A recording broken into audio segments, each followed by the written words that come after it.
So the midfielder, Uzlu, Mujahid Hussein Uzlu, replacing the captain Ali Kavdar. Plays in Ankara. The new man, Uzlu. And it's an attacking move, that, because nominally the... Oh, here's an opportunity. Good save. Well, that could easily have been the first goal of the match. It's a corner, not a foul, a corner to Yangajay. Ali Kavdar is listed as a defender, Uzlu as a midfielder, so it's an attacking change, you could call it.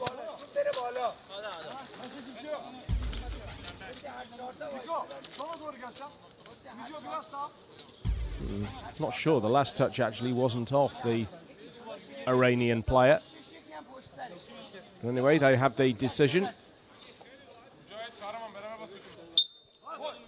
Yangajay and Rajabpur dribble the ball away from the goal.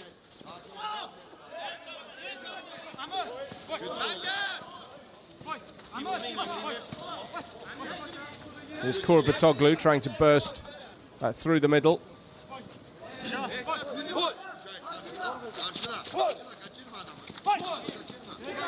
Oh, it's an excellent dribble. Here's an opportunity. Good save again. And that should be a goal kick because the keeper forced the rebound actually onto the Iranian number 10, Yangajay. Substitution for the Islamic Republic of Iran, leaving the field, number 9, Hussein Rajabpur. Replaced by 3, Masoud Gorazde Abdul-Jabbar.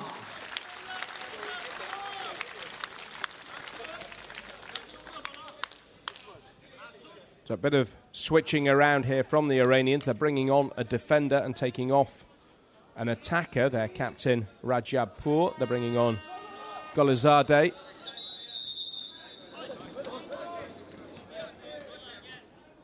Each team is permitted to take a 1 mid-tuck out per half, and Turkey have elected to use theirs. Well, I'm sure you heard that clearly enough. It's a timeout called by Turkey, 1 per half per team. You don't have to call them. Turkey have elected to do that with 13 minutes and 20 seconds played. Need to take on a little bit of liquid. It's still early morning, really, in London. The temperature is warming up, and great news, really, for the Paralympic organisers, particularly the organisers for the outdoor sports, is that we are in for something of a late summer burst of sunshine here.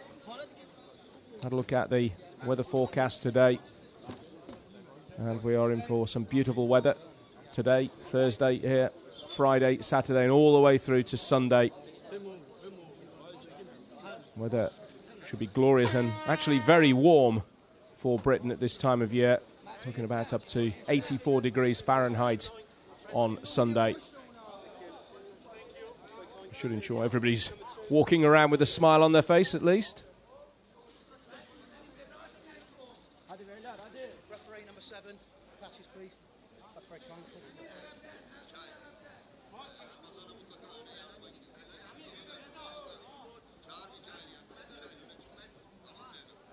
0-0 then. About to resume. 11 minutes and 40 seconds to go in this first period. And the Turkish number 9, Kurbatoglu, puts the shot away, but then immediately Iran respond.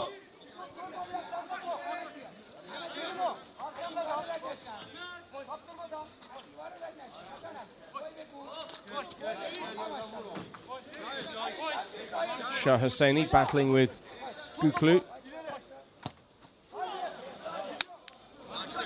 Clears long downfield, but can't find a teammate. And Iran, to their credit, who I thought started very slowly, and Turkey had the best chances. And now here's Iran again with Yangajay. I think the Iranians could argue that they are now the more dangerous of the two teams. Definitely Turkey started bright. One really good chance and a really good save from Ismail Koç.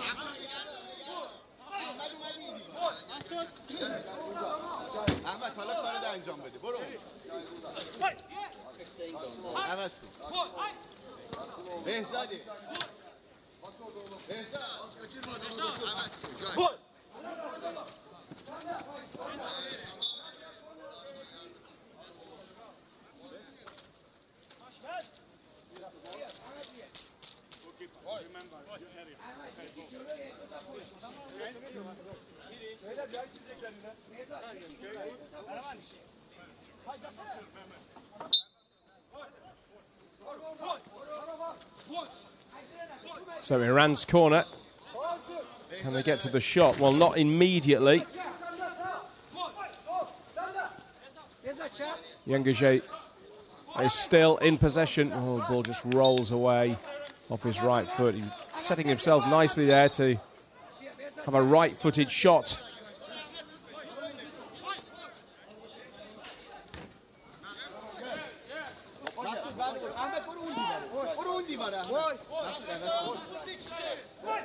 Substitute Golizade.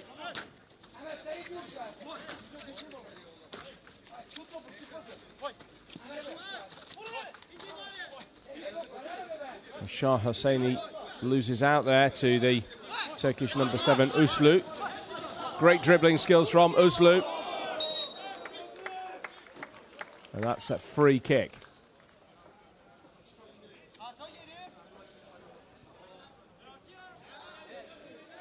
Well, that's probably the best bit of dribbling that we have seen from Mujahid Hussein Uslu.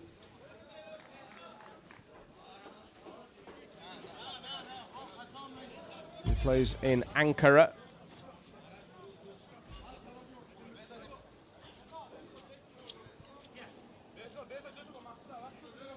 The Iranians resorting to the foul.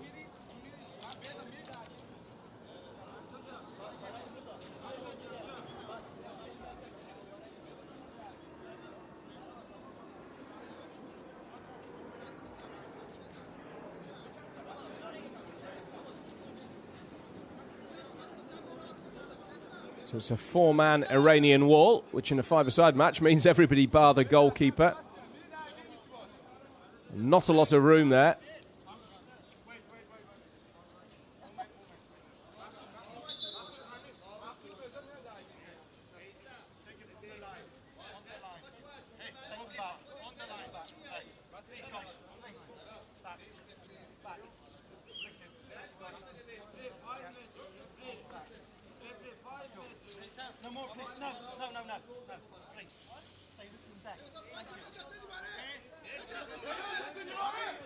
So Turkish free kick. Opportunity then. Uslu, the number 7, is there. Goalkeeper set his wall, and he is to the left of it as he looks. That's the attacking coach, just marking out the posts. It's all done using the player's hearing. Shot! Oh, that's a good save. It was Uslu who shot. Worked it well in tandem with Karaman Kurbatoglu, the number 9. It was Uslu. Oh, no, it wasn't. It was Kurbatoglu who had the shot, and it was a really good save from Shojajan.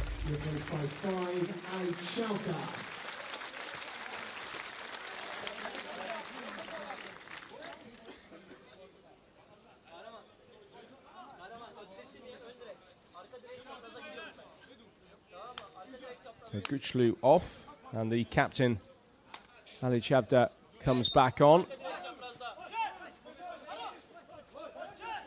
That was probably the best save of the match, I think, from the keeper a moment or two ago.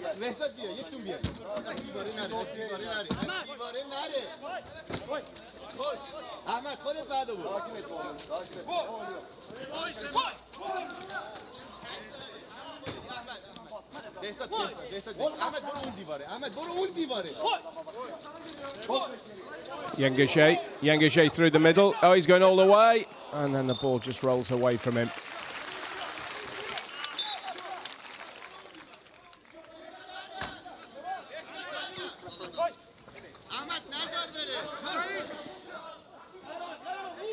Good run. Two Turkish players, well, that's a foul, surely. Two Turkish players, unfortunately for them, collided, and now they are out of the play as Iran break. Shah Hosseini.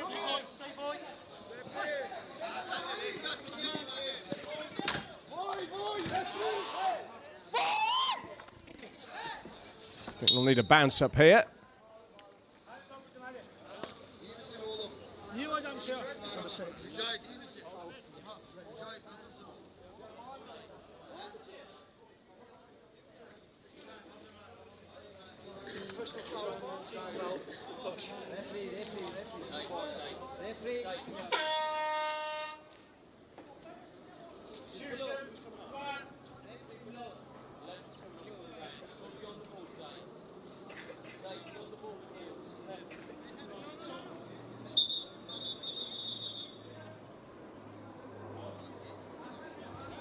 Substitution for Islamic Republic of Iran, leaving the field number 11, Ahmadreza Shah Hussein, replaced by 9, Hussein Rajabpour.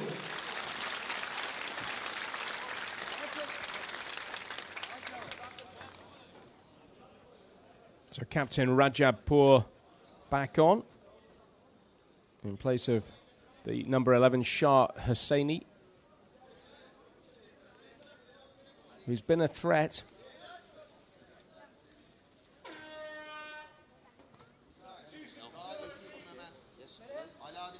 And Ibrahim Uzum, first sighting of him today.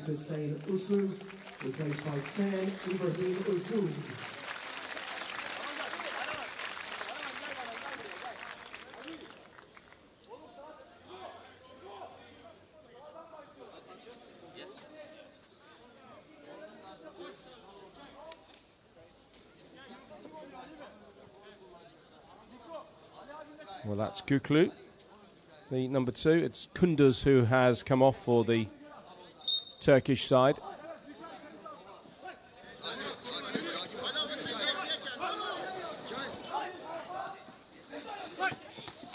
Oh, great goal! Wonderful goal from the Iranians, from their captain, Hossein Rajabpour.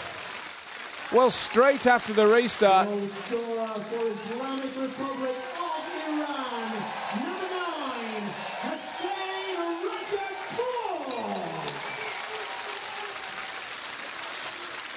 Well, there was very little Ismail Koch could do about that. Right into his top left-hand corner.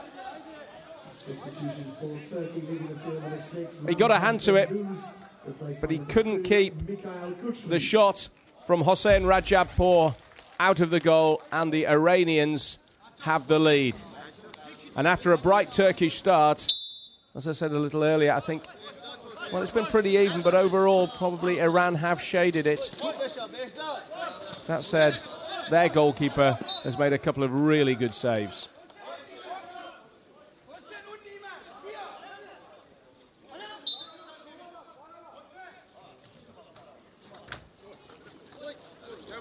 Kaya, the Turkish coach, has one or two things to think about now. I was actually half watching your official clock when that goal went in, because for some reason it didn't restart. We lost about 10-15 seconds. It didn't actually restart the clock.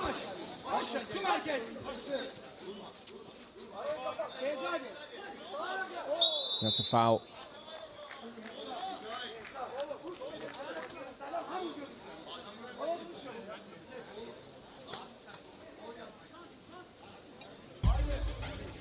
Foul by Uzum.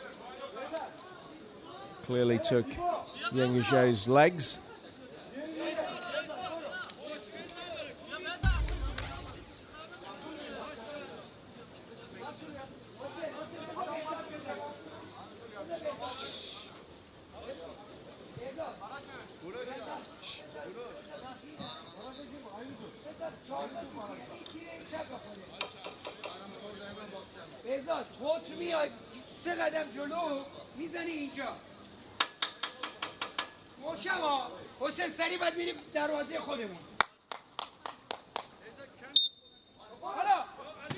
So Iranian free kick, but the shot in the end is a long way from goal.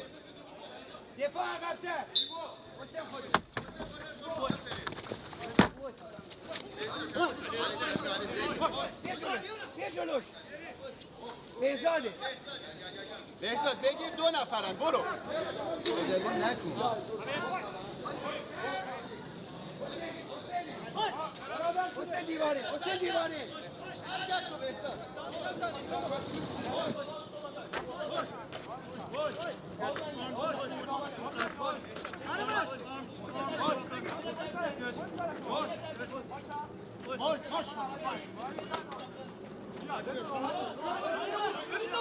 Well, the goalkeeper can't come and collect that. He's not allowed out of that little square, so a rectangle, I should say, not square. Good run here. Well defended, though,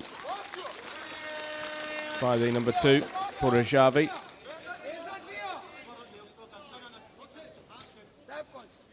Substitution for Turkey, leaving the field number 9, Karaman Kurbetalu, replaced by 7, Mujahid Hussein Uslu.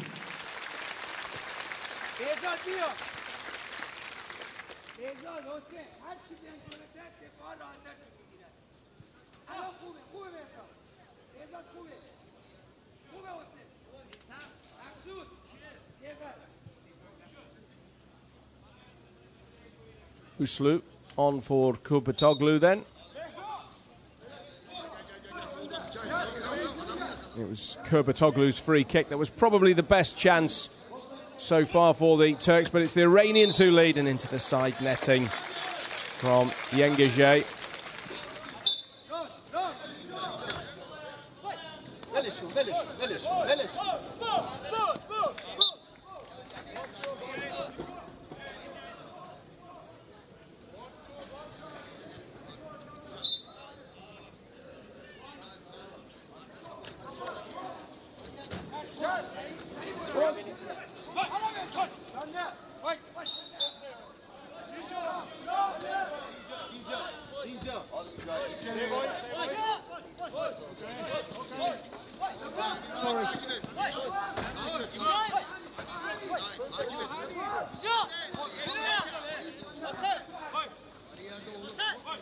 Iran lead then by a goal to nil, and here they come again. That's a very, very long dribble from the goal scorer and captain of the Iranians, Hossein Rajabpour, but the shot in the end was off target as Turkey tried to attack. Ball just rolls out of play. It will be a restart for the Iranians, who I have to say really have started to take control of this game. And here, oh, there was an opportunity there. Slack pass, and Yengizhe just didn't hear the ball in time. But he didn't touch it either, so it's a corner.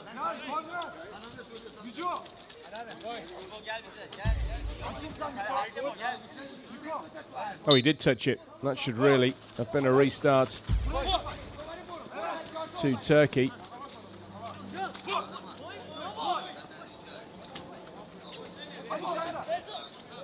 Good tackle from Uslu.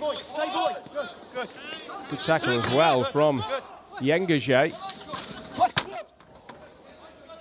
Yengizhe continues his run. Down the left-hand side, can he keep the ball in play? I think that's a corner. It is.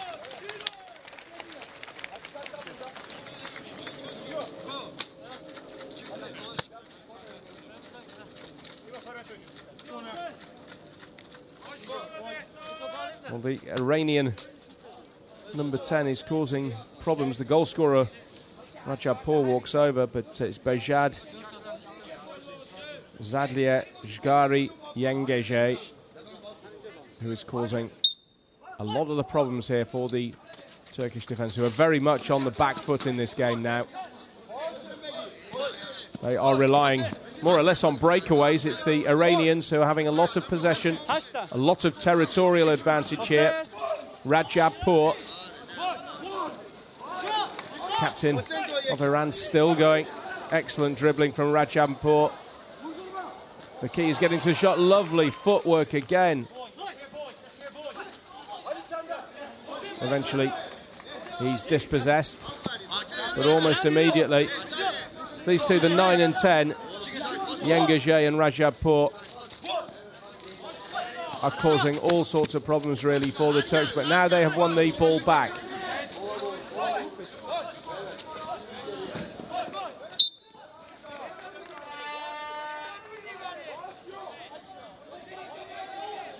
You'll notice we have the countdown period now. Last couple of minutes of each half, the clock is stopped whenever we have a free kick, a kick in, a corner, a substitution, as we're having now. Replaced by 9, Karaman.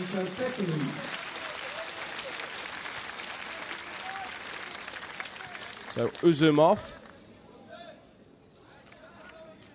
and Kurbatoglu comes back on, the man who had the best opportunity in this first half with that free kick that was definitely going in.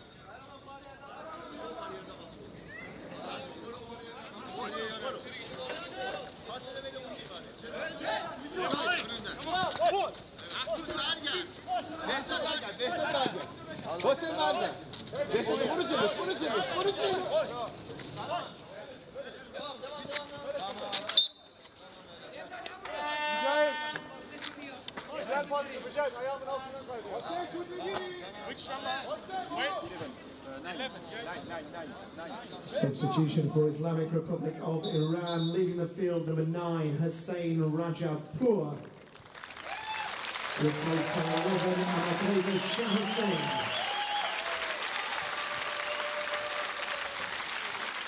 Well, big hand for Rajabpur. Iranian captain has had a splendid first half, capped by scoring a very well taken goal, which gave the goalkeeper Ismail Koch no chance whatsoever.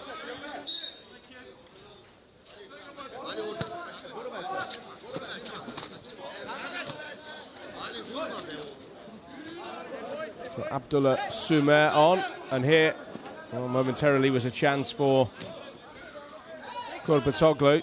Still got the ball.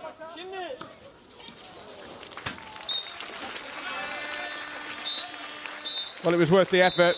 He'd probably been told there were a matter of seconds remaining. So at half-time here at the Riverbank Arena, the lead is held by Iran in this 5-8 classification game. Iran at the moment looking good bets for going into that 5th and 6th playoff. Iran leading by a goal to nil, scored in the 19th minute by Rajabpur, Hossein Rajabpur, the captain of the Iranians. Splendid strike. This could be very unsafe, and please keep the exits clear. Don't stand or sit in the gangways. Please keep moving as you leave the stadium. Also, it's a very warm day at the Riverbank and likely to get even warmer, so please make sure you're wearing sunscreen, covered up, and taking on plenty of fluids through the game. So Marcus is with us on the field, our football expert. Marcus, that was a tense, nervous first half, but advantage Islamic Republic of Iran. Indeed, what a goal it was from the Islamic Republic of Iran. A good enough goal to grace any footballing arena, particularly between two players and hitting it in top corner. Anybody would be happy with that. The number 9 scoring for the Islamic Republic of Iran. They've looked quite good going forward. They often play the ball out to the wings, as you have seen, because obviously that makes you a more attacking threat, but the ball rebounding off the balls makes that little bit extra noise to helping the players identify the ball. And the number 10 for the Islamic Republic of Iran, Zadali Asghar, has been fantastic. The guy with the hair, he's a bit of a maverick for them, covers every little blade of grass, he's all over the place, and one has to remember that he can't see.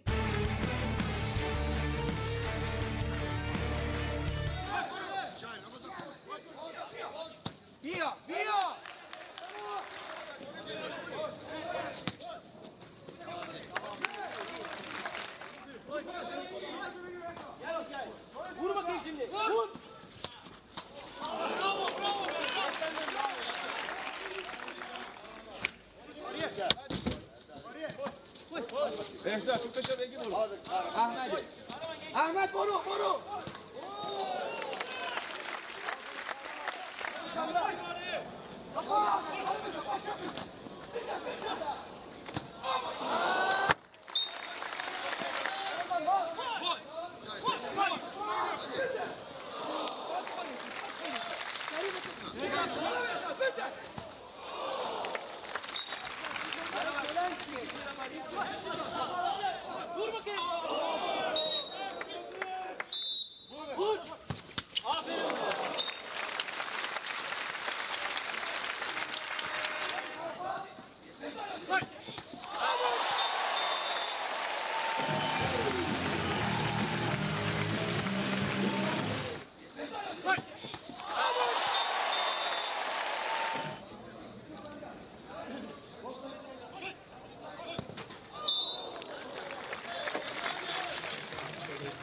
collisions and all that kind of thing.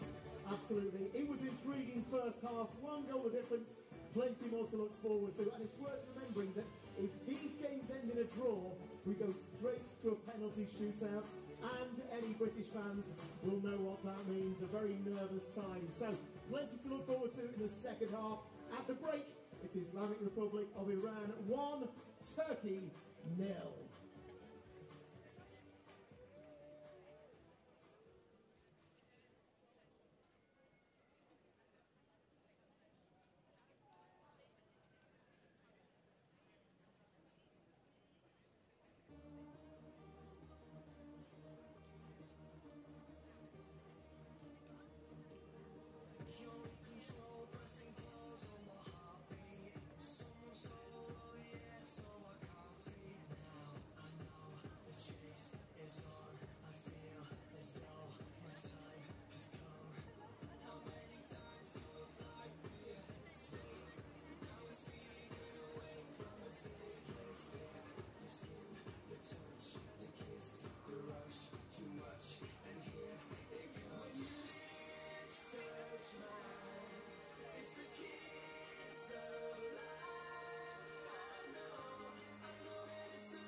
So, we are looking forward to a packed Riverbank Arena this morning with Great Britain still to come in their game at 11:15, which I'm sure most of you are here to watch. But Marcus is in the crowd with some brand new fans of five-a-side blind football. Marcus. Hello there, I'm in the east stand of the Riverbank Arena. Give us a wave, everybody.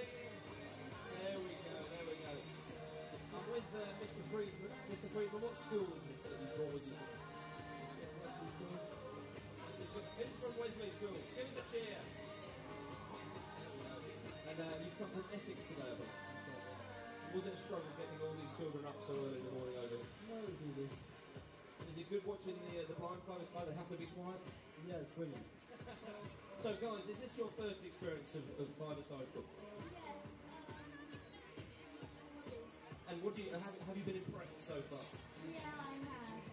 You have, me as well. And who do you think is going to win in the second half? It might go to penalties. I think it's going to go to penalties. What about you, young lady? What's impressed you most about the game? Was it the speed? Was it how physical it was? I think it was the speed. Marvellous. And would you agree with that, Mr. Friedman? Yeah, I thought the goal especially was brilliant. Well, that's all from the stand for the minute. Back to you, Pete. Thanks, Marcus. So, an enthralling first half, an entertaining second to look forward to. The teams are gathering. It's your last chance to make some noise before the game restarts. It's Islamic Republic of Iran versus Turkey at the Riverbank Arena.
It's a huge second half for both sides in the battle for 5th place.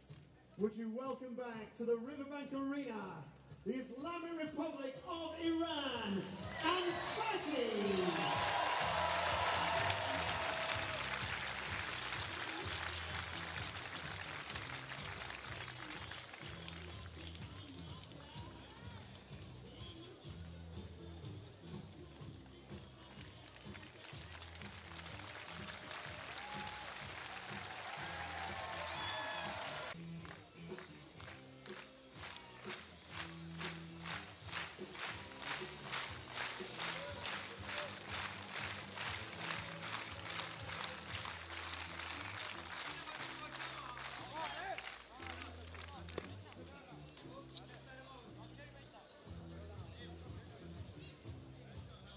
One change at half-time for the Islamic Republic of Iran. Leaving the field, number 3, Masoud Golazde Abdul Jabbar, replaced by 9, Hussein Rajabpour.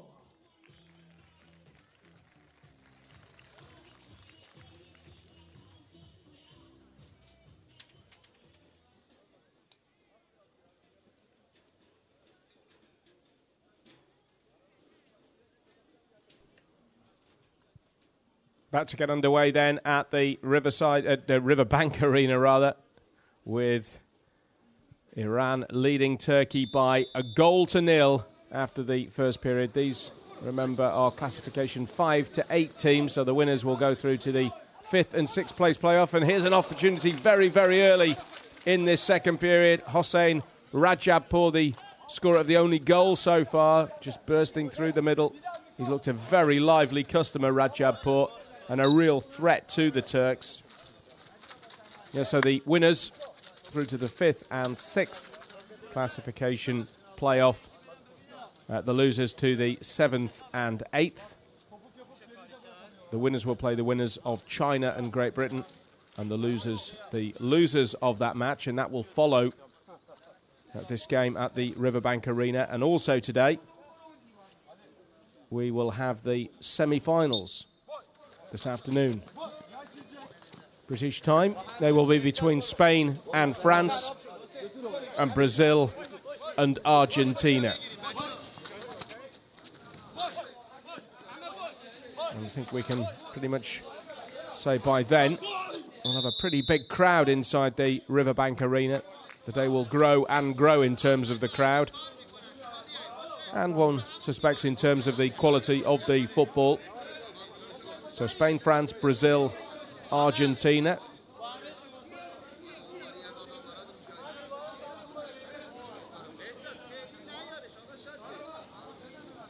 So we are sure of a European South American final in the men's five-a-side football tournament.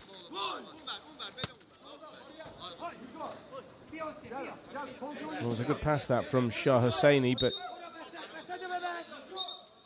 Turkey end up with the ball. Goalkeepers, remember, if you are just tuning in here, are sighted. They are fully sighted, but they're not allowed to leave that little rectangular box that you can see there.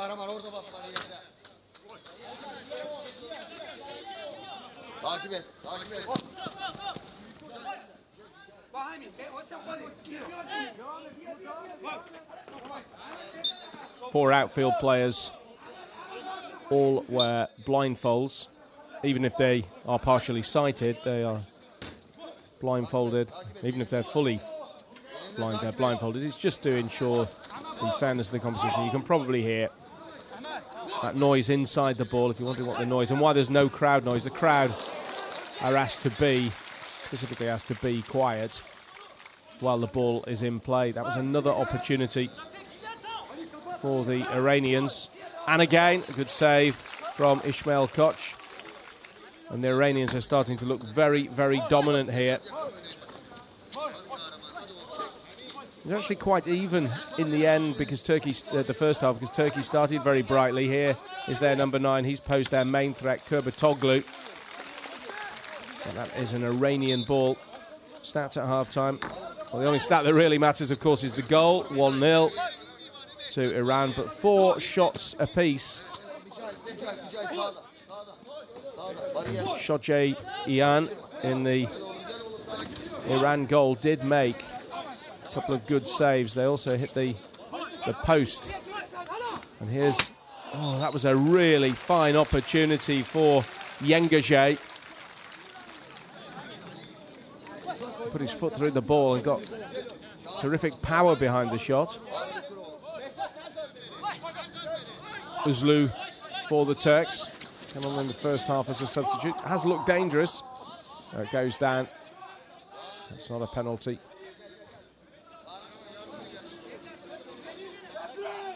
Although he stayed down and he's indicating he's in need of some attention. The ball just dribbles off the foot of Yengaje there.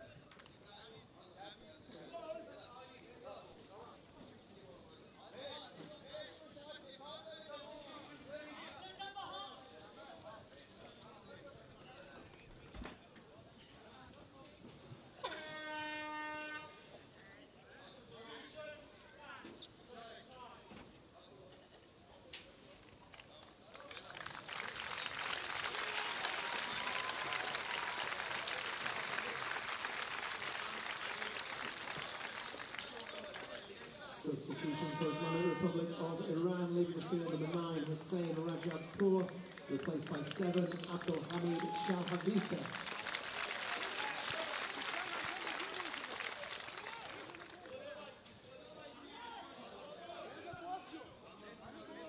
So another Iranian change. Shalhavizadeh.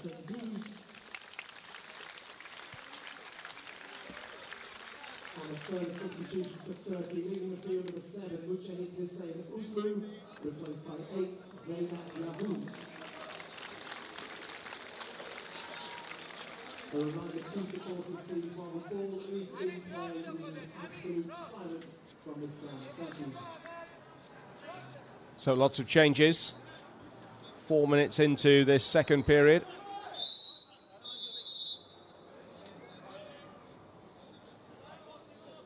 That's Vedat Yavuz, the first time we've seen him this afternoon, or this morning I should say. So this is the Turkish goalkeeper Koç, who just rolls the ball out to the captain, Ali Çavdar. It was a good pass in the end.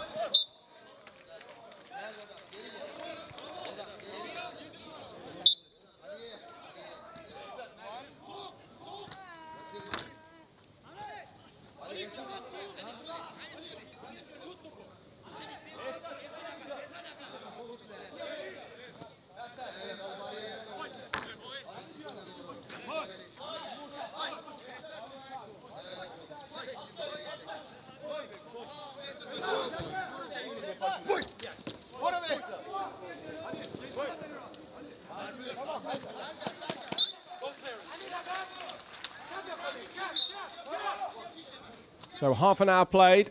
Iran leading Turkey here by that goal to 0. A goal from Rajabpour.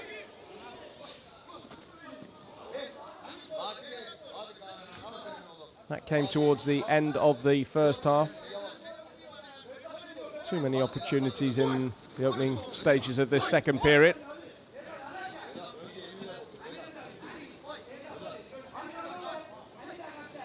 Yengaje.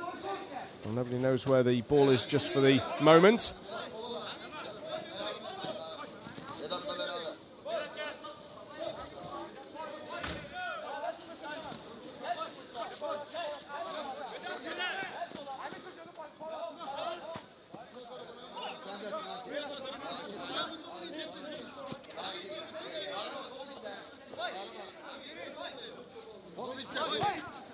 Ali Çavdar. No offsides in this game. So that would have been okay had Kurpatoglu managed to reach the ball.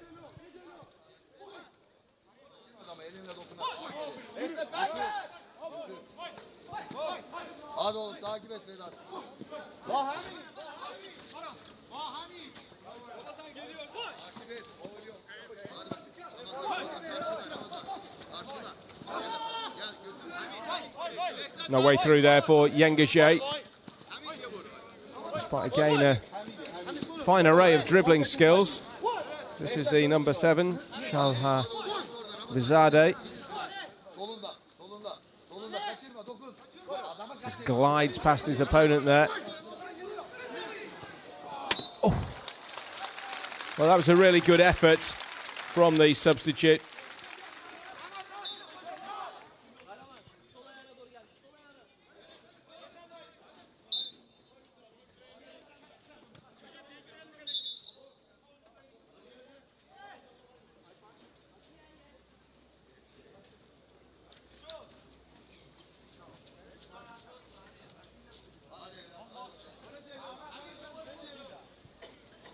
Just checking the blindfolds of one of the players.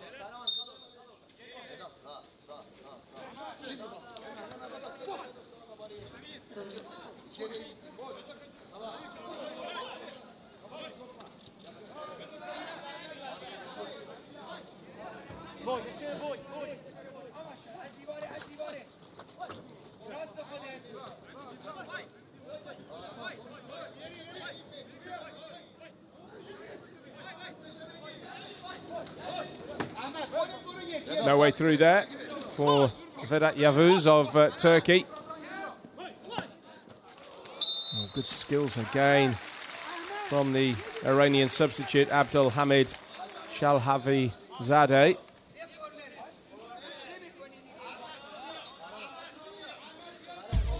Plays for Khuzestan in Iran.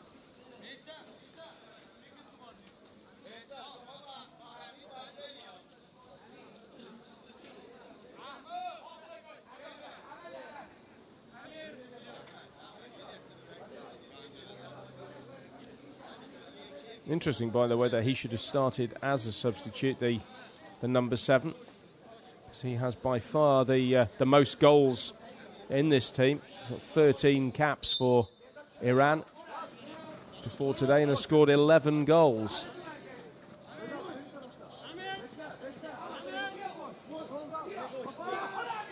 And here he is again. Oh, it looks like a secret weapon on from the bench. Shalhavizadeh.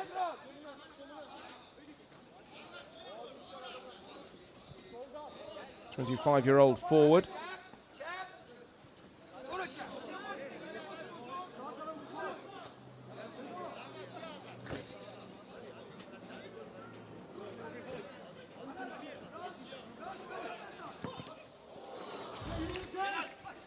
Very powerful shot. They felt that, but there might be another chance here for Yengaje. He can get the ball onto his right foot. It's a good tackle in the end from Ramazan Kunduz.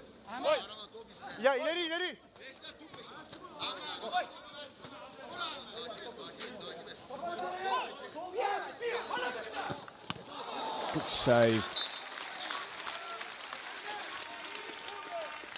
Well, they're looking much the better side now. That's the number 11, Abdullah Suma, another substitute. Turkish keeper Koç diving away to his left. Just claw that ball around the post. One of the surprising half-time stats, because I felt that Iran dominated the possession, but that really was in the latter stages of the half, because the possession stats were only 53-47 in Iran's favour. I do strongly suspect, though, a great deal more favourable to them in this second period. They've had nearly all the ball.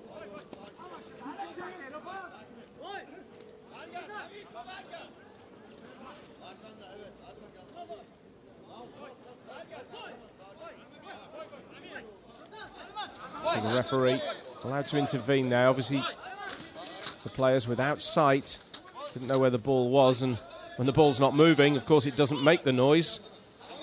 So the referee just jiggles the ball with his foot on the spot.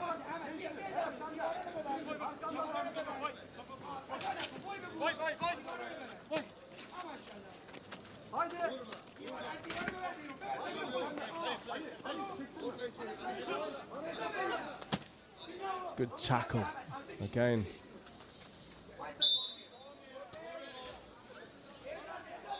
And just as well that Kavdar was there to make that tackle.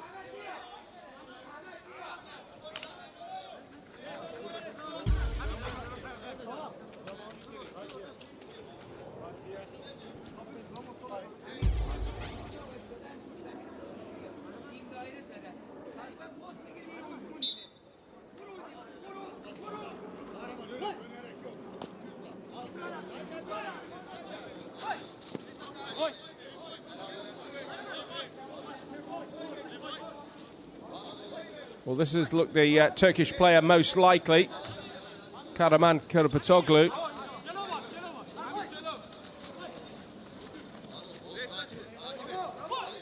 In the attacking sense, he's had most of the opportunities. Oh, here's a good chance now. He can get his foot on the ball. Didn't really get enough purchase on it, Yengeje.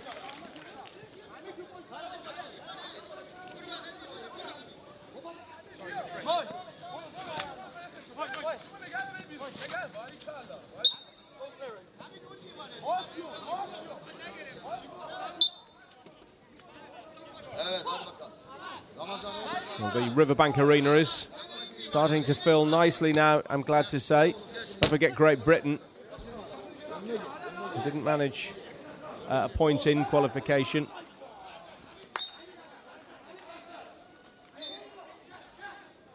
My apologies, did manage a point. They managed 2 draws, but they still finished bottom of the group.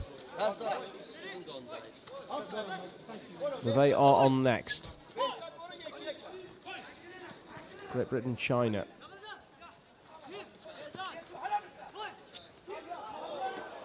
Is that a foul? Referee says no.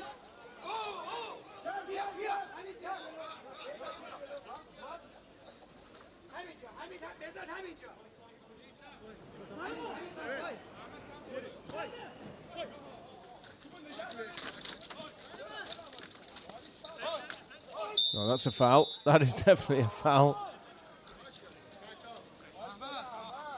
A reminder, please, ladies and gentlemen, while the ball is in play, we require absolute silence from the stands. Thank you.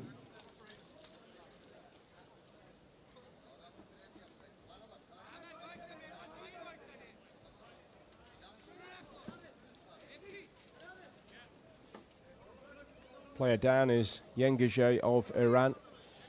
Just a word from the PA announcer that we require absolute silence, but that's very much. It's not easy, is it, that? Because those who are used to watching football, which is probably quite a majority of the crowd, I suspect, you know, you're encouraged to make noise generally at football matches. But here, because of the noise-making device within the football, which the blind athletes require to be able to hear, it just makes it a little bit tricky. Keeping silent. It'll be interesting to see whether we get silence when Spain are playing France, and in particular when Brazil are playing Argentina. Substitution for Islamic Republic of Iran, leaving the field number 10, Bezad Ali Astar, replaced by 3, Masoud Gorazde Abdul Jabbar.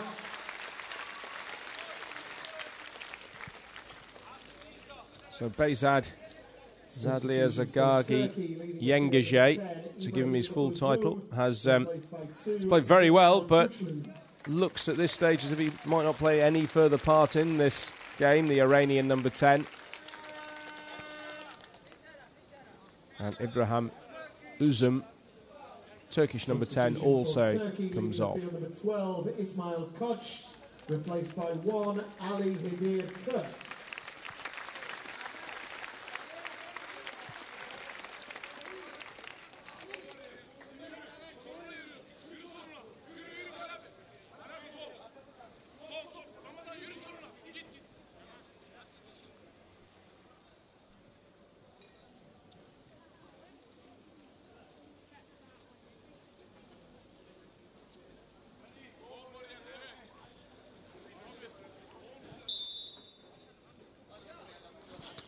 So change of goalkeeper for the Turks.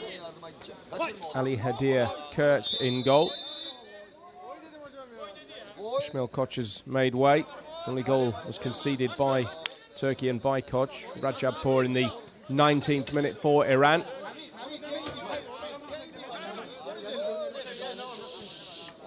Ali Hediye Kurt would have had to be some goalkeeper to have kept out.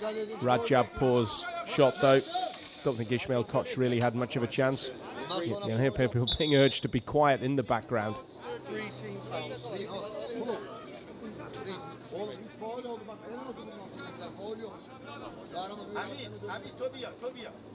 Shouting you can hear is the guides.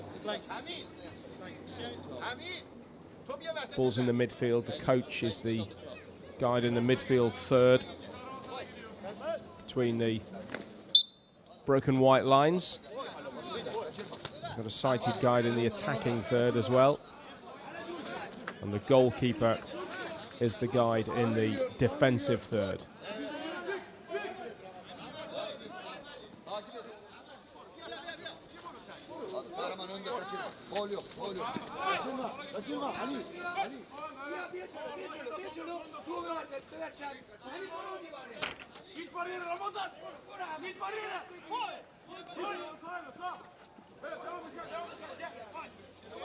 Iran looking for a second,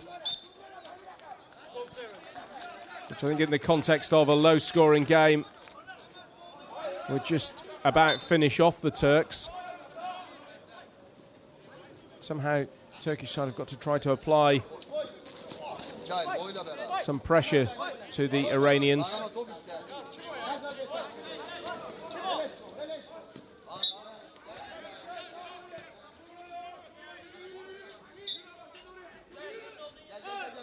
Iran certainly came into this game with a stronger pedigree, if you like. They had that win over Great Britain by a 1-0. And although they lost to Spain and to Argentina, only 2-0 in each case, they weren't absolutely hammered in either of those games. Well,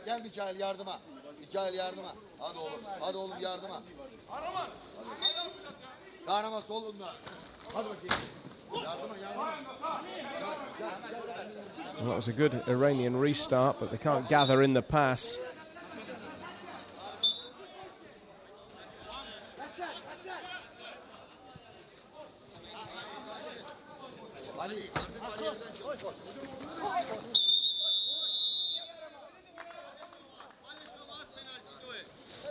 Foul called against Karaman Kurbatoglu.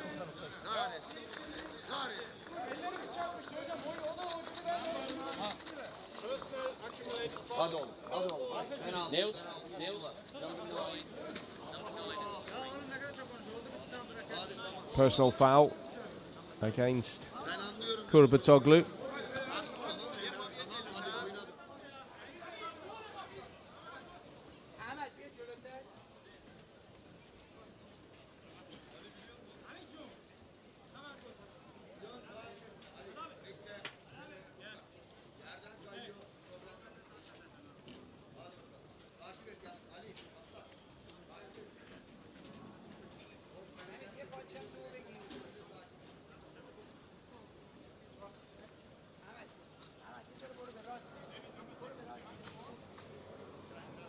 And so now a penalty attempt here for the Iranian number 7, Shalhavi Zadeh. Keeper has to stand in that rectangle.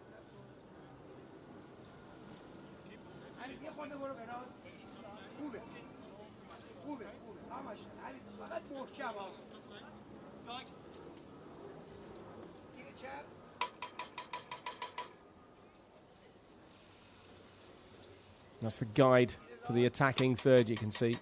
Just wraps on both the posts.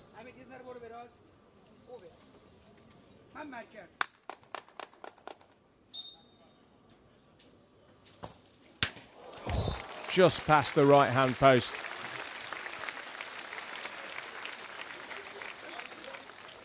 Went for power.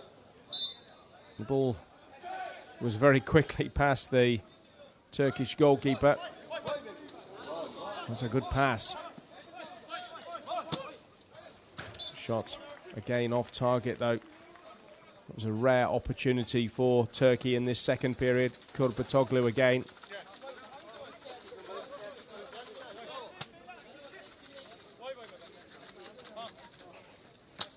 I didn't see that, but that must have taken a deflection.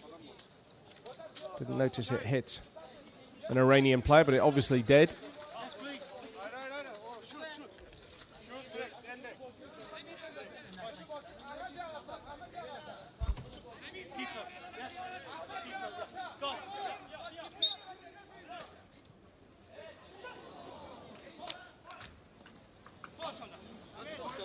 Corner, not taking short this time, across the face of the D.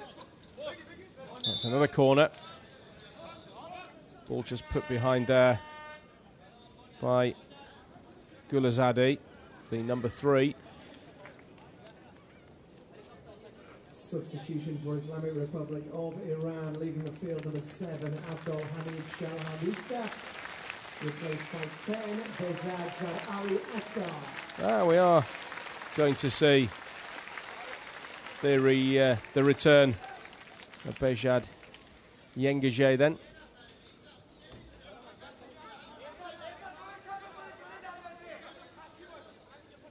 Went off injured a few minutes ago.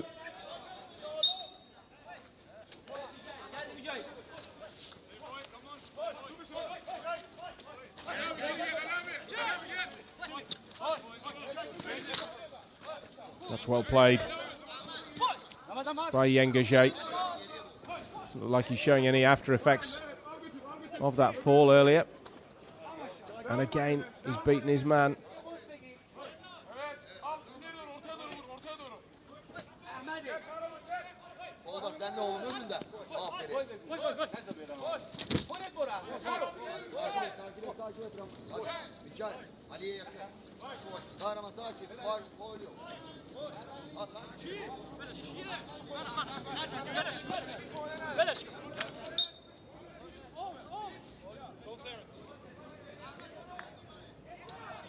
Well, he was right to let that go out. I wasn't sure whether he would get the restart or whether that was a corner.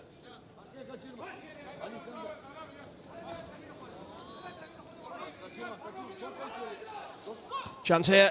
Oh, just scuffed his shot there, Yengaje.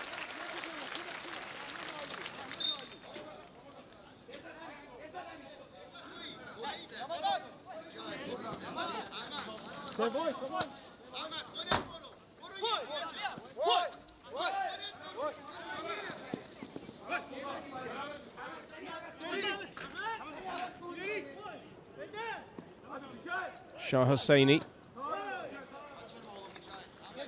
This is Yengaje again. Only just 23. I mentioned in the first half, feature of the Iranian side in particular is that a lot of these are young guys.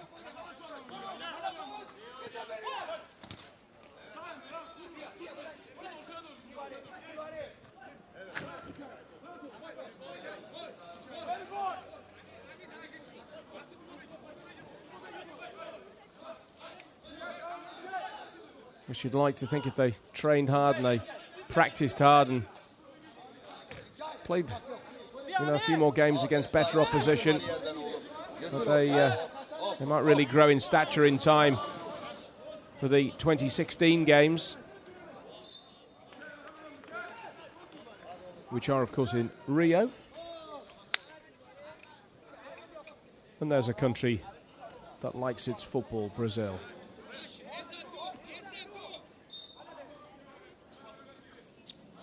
So under 4 minutes to go now. Ball runs all the way through, and he's inside. Well, the goalkeeper had to take evasive action there.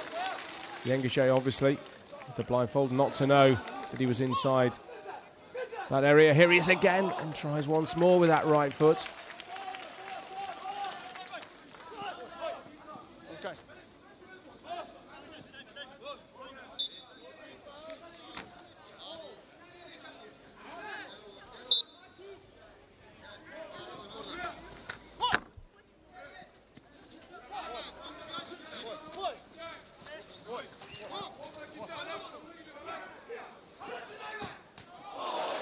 That's a really strongly struck shot and a very, very good save.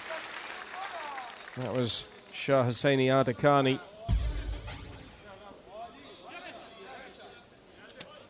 It's just as well the goalkeeper didn't take his eye off the ball there. All the pressure now coming from the Iranians. This stage, with time running out, looks like Turkey are destined for that 7th and 8th playoff. Iran for the 5th and 6th.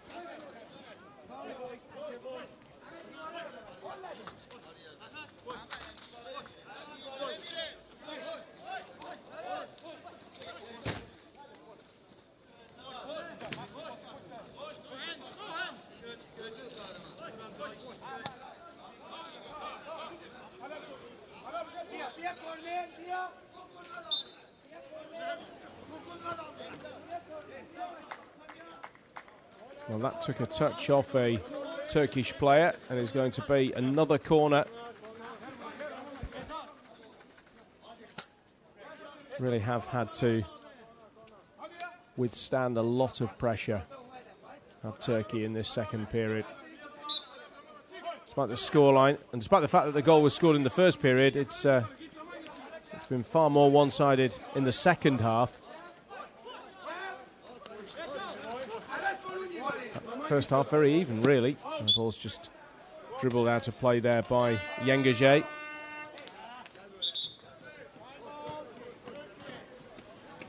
Turkey have elected to take their time out.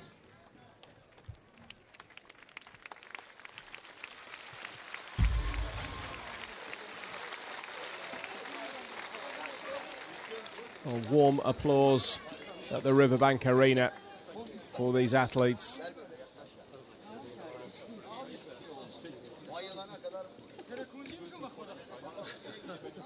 Just seeing in slow motion some of the dribbling skills that we have seen.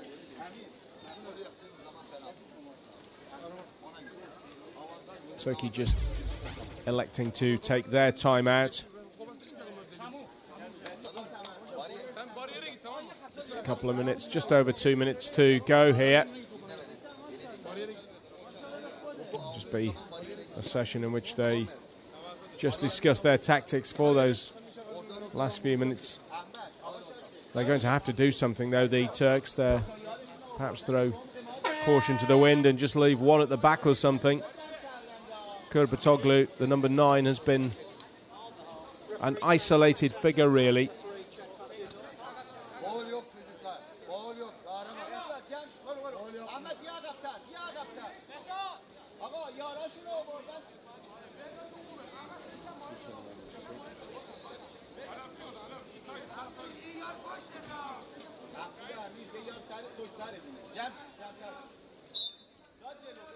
.220 to go then. 1-0 Iran lead. And here is the danger man, Karaman Kurbetoglu. But he's crowded out there by 2 defenders.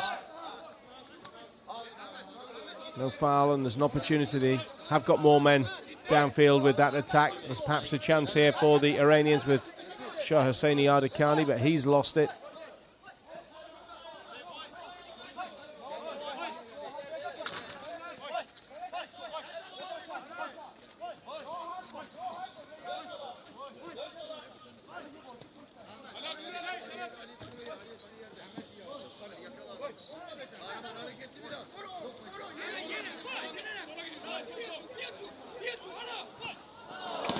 Just wide. Really played well, the number 11, Shah Hosseini Ardakani. Probably, I think, just edged as man of the match by this man, Behjad Yengaje. Made that look easy. Past the first defender. Here's an opportunity. Oh, just missed his kick. Well, that would have rounded off a very fine morning's work for Behjad Yengaje.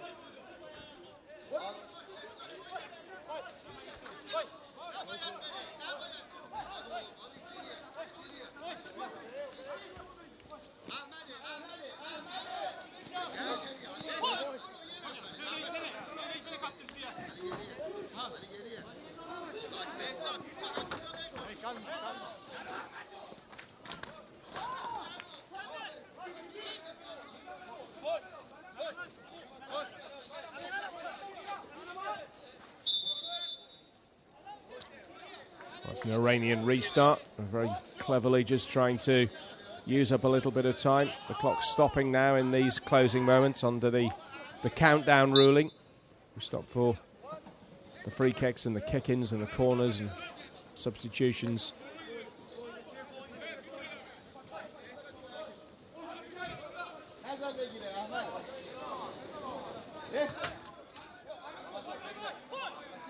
Last few seconds here. Is there to be a second goal for Iran? Well, no, because the goalkeeper, sub-goalkeeper Kurt, is able to collect.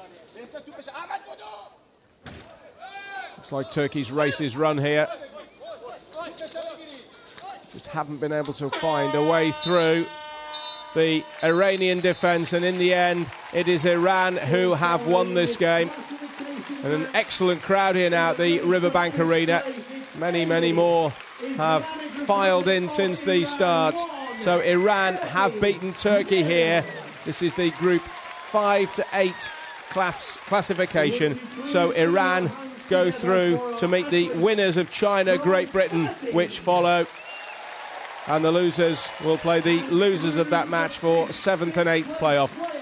A fine game, very, very sportingly contested and decided by just one goal, that 19th minute goal from the Iranian captain, Hussein Rajabpour. Final score from the first game of from the Riverbank is Iran 1, Turkey 0, with China, Great Britain still to come. So huge congratulations to the Islamic Republic of Iran. They are through. And we are now going to join the athletics here on Paralympic Sport TV 1. Winners of our next game at the Riverbank Arena, which bring up to date with the early stages. All the competitors take their 3 throws together. So they throw first, then second, then third, and then they are moved out and the next competitor is moved in. So far we've had 4 competitors take their 3 throws, and 2 of them actually have registered 3 fouls. Kaplanis of Greece and Matic of Croatia, they won't be going through to the final later on. No mark, that is called. NM comes up on my computer. The leader at this early stage is Jose Flera of Slovenia, with 761 points. But that competition in its fledgling stages.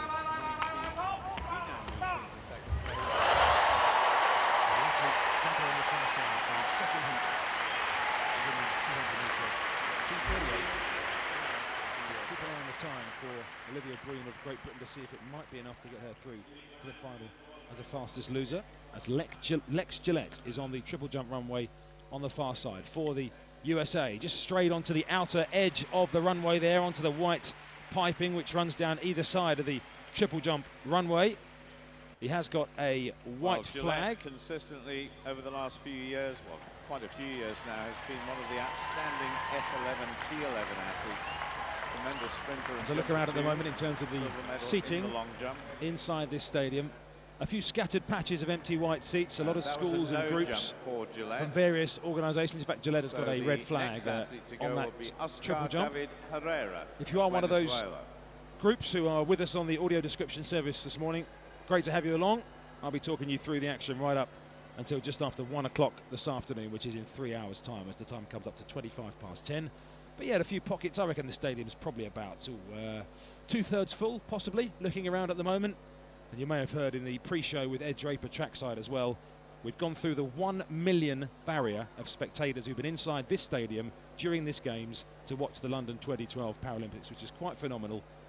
2.5 million tickets for the Paralympics, sold out for various events. The Olympic Park has been thronging every single day, and the weather could not be better.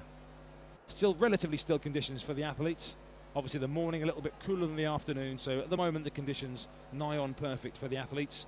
Certainly if you're sat in the sun, I'm sure you'll be feeling it. Hopefully you've taken the relative precautions, plenty of water on board and plenty of sunscreen as well. As Herrera of Venezuela into the long jump pit, that's again around about 10 metres.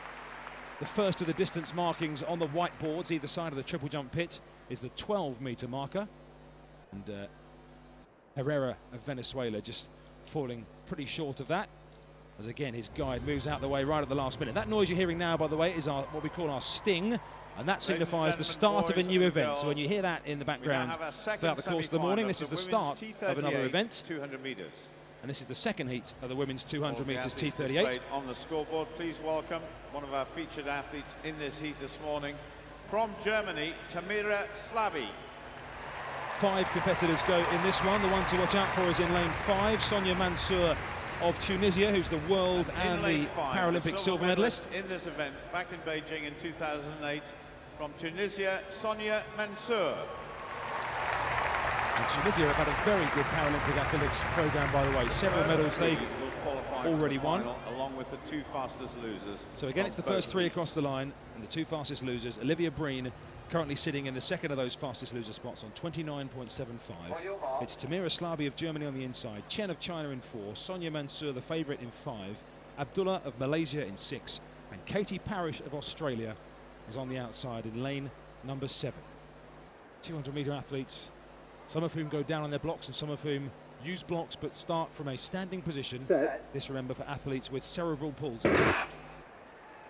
Away goes the gun, and away they go. A relatively even break, but Junfei Chen of China probably the best way out of the blocks in these early stages as they come round in towards the home straight now. Just outside her is Mansour of Tunisia, who's starting to make up the ground, but it's still Chen of China, who's probably got a 2 or 3 metre lead at this stage, and Mansour is struggling a little bit in third. Up on her inside comes Slaby of Germany, but it's still Chen of China as they come up with 20 metres to go. These 3 are comfortable. It will be Chen, followed by Slaby, and then Sonia Mansour. That is the winning time.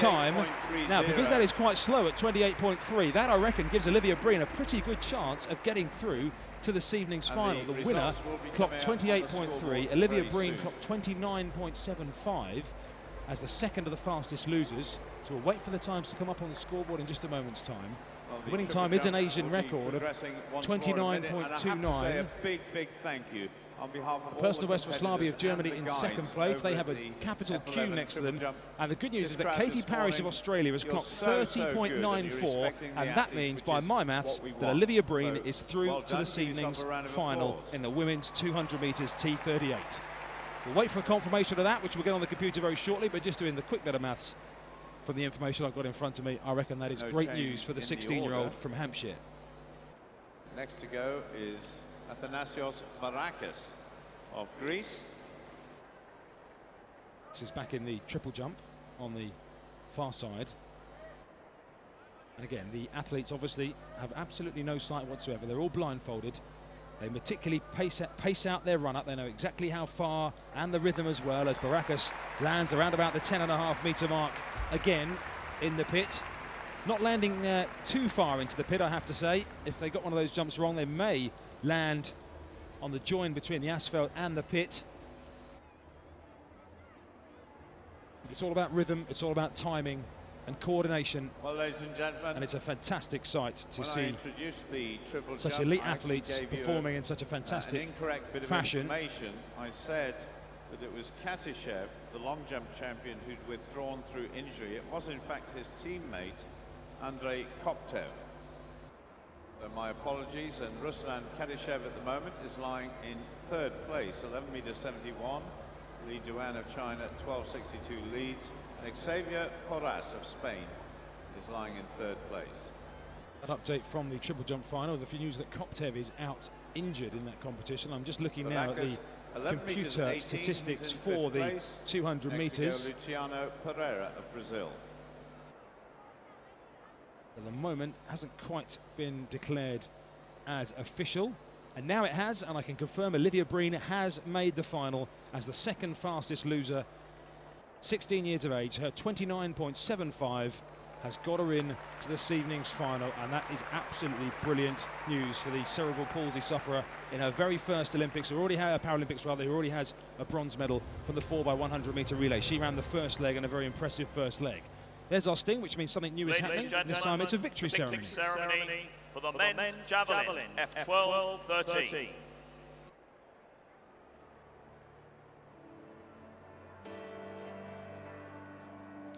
The medals will be presented by Dr. Gertrude Thrombos, member of the Paralympic Order, who is accompanied by Mr. Greg Nugent, Director of Brand, Marketing and Culture for Local. Ladies and Third time we've seen gentlemen, these dignitaries this morning performing the victory ceremony. Branimir Vujicic. Branimir Kuditic of Croatia holds out both hands aloft and waves to the stadium. Cameraman in a navy blue bib with a handheld camera zooms right in alongside himself and the dignitary as the medal presentation is broadcast not only in the stadium but to those watching around the world as well.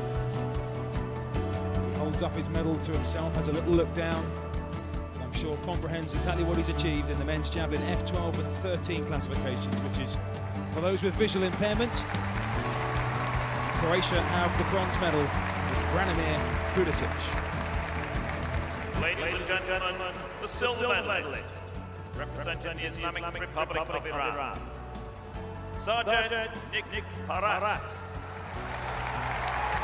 Second appearance for an athlete from Iran on the podium this morning. A few minutes ago it was on the right hand of the three podiums as I looked. That was the bronze medal. This time it's on the left hand podium. They're getting closer to the middle. And it's a silver medal for Sajjad Nick Paras of the Islamic Republic of Iran in this men's javelin. It's going to be another familiar anthem. I'll give you a clue. It's one we've already heard this morning.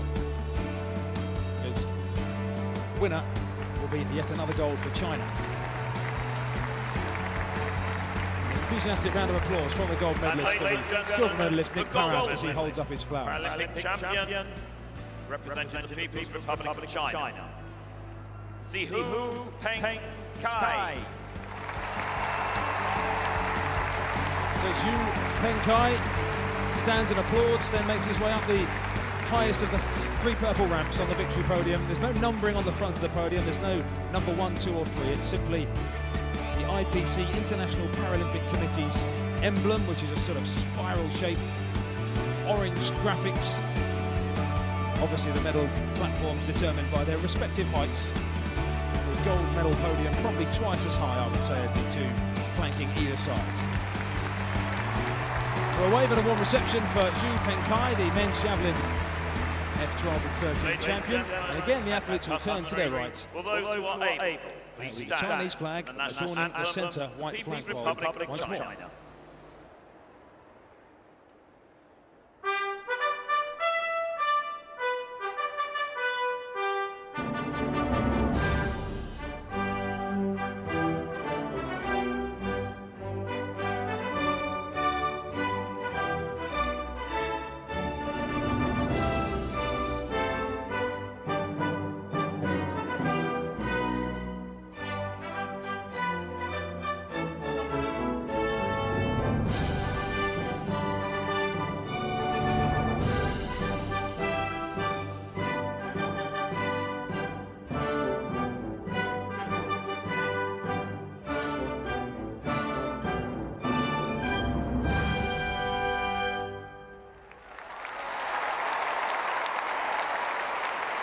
Ladies and gentlemen, your Paralympic medalists. For the men's javelin F12 and F13. We're a little while away from our next action on the track, which will be some heats of the women's 400-metre T37, which is actually a new classification at Paralympic level. 2 heats from that coming up in about 10 minutes from now. The starting blocks are already in position just away to my right.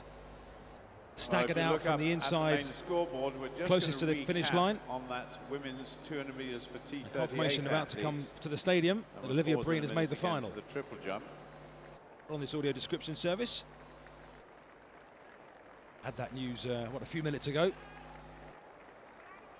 Whoops. And Paul Dickinson, the stadium commentator, just referring to a jumble of letters and numbers which appeared on the scoreboard, which weren't supposed to be there. Chen, 28.29, Slavi in second place, and Mansour in third.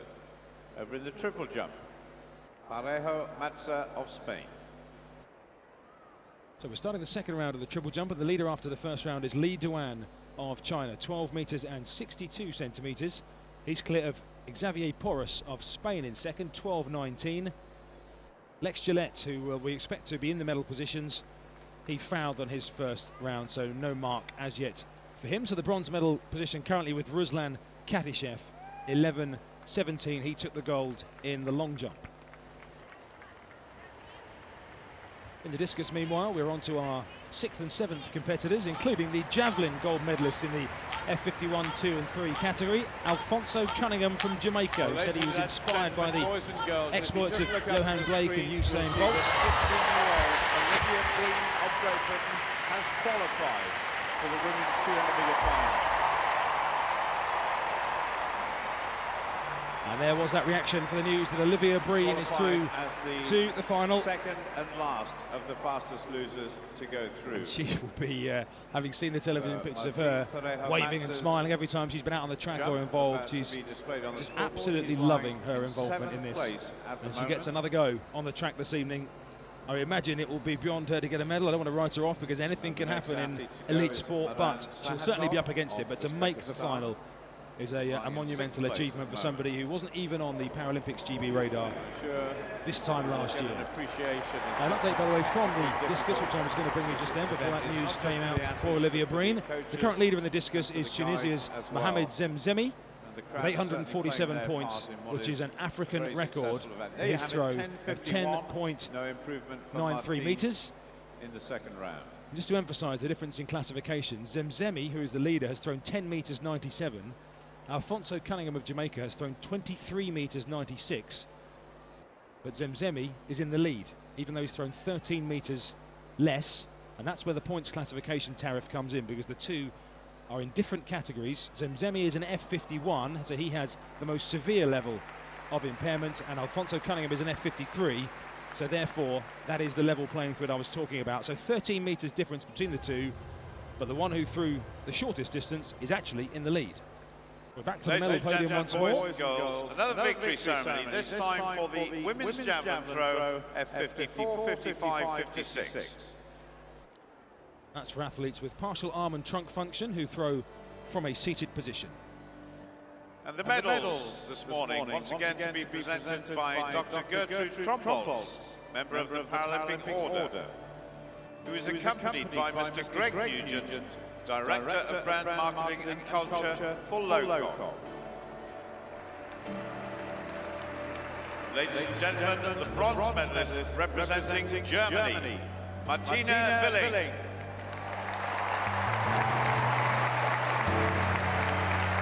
Martina Willing is helped up to the top of the ramp by her companion, who walks back and applauds her from the rear of the ramp.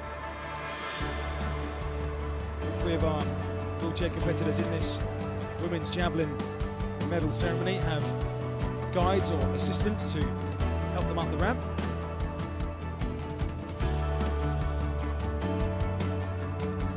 Busy morning for Mr. Greg Nugent, Director of Marketing for the London Organising Committee of the Olympic Games, aka LOCOG, who's been presenting the flowers in every single victory ceremony so far. That's Gertrude Trombols, member of the Paralympic Order. Ladies and gentlemen, the silver medalist, representing Tunisia, Hania Aidi. This is our last victory ceremony for half an hour or so. Then we'll be concentrating on the track for a short period as another medal for Tunisia. I mentioned they've had a great Paralympics so far. Hania Aidi is the silver medalist in the women's javelin competition.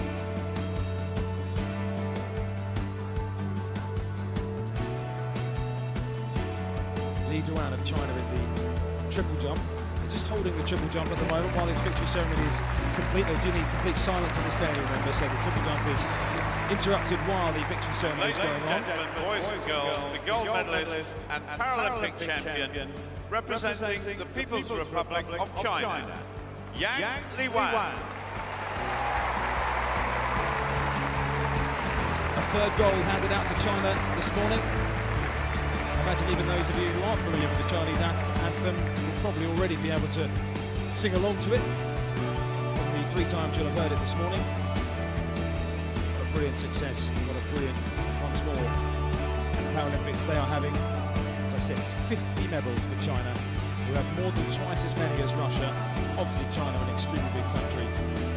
Great Britain in third, 6 gold, 5 silver, 7 bronze. Lots of medal chances for Great Britain this evening, including David Weir going for his 3rd gold, including Johnny Peacock in the big T34 100-metre final. We pause again. Those who are able, please stand. The Chinese national anthem. The national anthem of the People's Republic of China.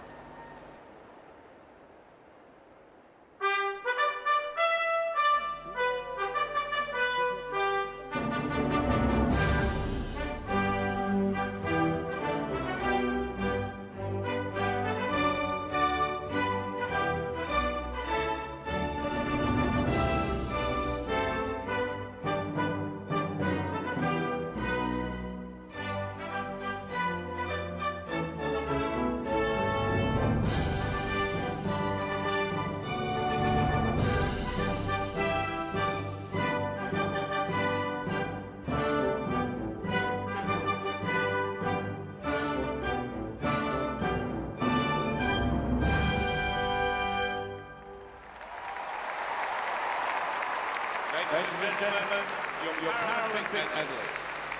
For the women's javelin, F54, 55 and 56 for those athletes throwing from a wheelchair. In this stadium so far. Paul Dickinson just saying the 17th gold for China. As we look up around the top of this magnificent Olympic stadium, 80,000 capacity, of course, triangular floodlight pylons heading up with their point high above this arena. The floodlights are shining down despite the fact we have bright sunshine. I have to say it's not indicative of the weather. The floodlights have been on for every single session of athletics, morning and evening, that we've had so far in this Paralympic Games. And a crisscrossing of cables and wires right above the stadium as well, with almost a black congregation in the centre to hold them all in place, and they are linking all the speakers that you're hearing our stadium commentators come out of. Probably doing a quick count up, there's probably 25 of those, I would say, dotted around the whole stadium, hanging down from the roof, pointing inwards towards the spectators. Keep you bring up to date with what is going on. The stadium falls into silence again. Our latest jumper in the men's triple jump, and this is the leader, Li Duan of China. Wearing a black blindfold. He's up to the pit now, and he's jumped just short of 12 metres on this occasion, so not sure that's going to be an improvement for the 34-year-old. A warm round of applause. Just to emphasise the difference in the wind, which is swirling around a little bit. Li Duan's first jump was with a plus 1.1 metre per second following wind, but some of the other jumpers, for example, have had a minus 0.7 metres per second headwind, so the wind is changing direction at the long jump, triple jump pit rather on the far side. The legal figures for records, by the way, is plus 2.0 metres per second. That is the maximum following wind that is permitted for any athlete to have a record ratified, either a world record or a Paralympic record. First jump was 12 metres 62. You're allowed any amount of headwind you want, of course, because that isn't particularly helpful when you're taking a long jump or a triple jump or running a sprint. The Paralympic long but jump while anything over 2.0 metres per second is legal in terms of the competition, so you can win the gold medal, your jump is perfectly legal. In terms of getting into the record books, it has to be 2.0 metres per second or less. 12 metres 61. It's 12.61 actually for Li Duan, so he's only 1 centimetre shorter than his first round. It didn't look as far as that so on next the first look at the monitor, but that's what it was given as. Now we're going to go back to the track. Competitors line up away to my right very shortly. We've got one more triple jumper to go just before we get back to the track. It will be the women's 400 metre T37 next, which again is for athletes with cerebral palsy, a new classification in the Paralympics. As Katishev of the Ukraine, who's certainly in with a medal chance, and he has jumped somewhere around about 12.5 metres, I think. That could be close to the lead, and that may well get him up into second place above Porras of Spain, 12.19. Best jump so far, 11.71. Katishev, whose female guide with blonde hair tied back, applauding him all the way up with those acoustic signals, and then applause of encouragement as he lands in the pit, and a huge spray of sand as he does so. As we come to the start Ladies and gentlemen, of the boys women's and girls, 400 back to the metre track. T37. Round one of the women's 400 metres T37, heat 1 of 2. The full lineup on the board for you. So I'll let Adrian introduce you to one of the athletes, and then I'll run through the full field for you. There are 5. Representing Tunisia, ranked #1 in the world this year, please greet Neda Bahi.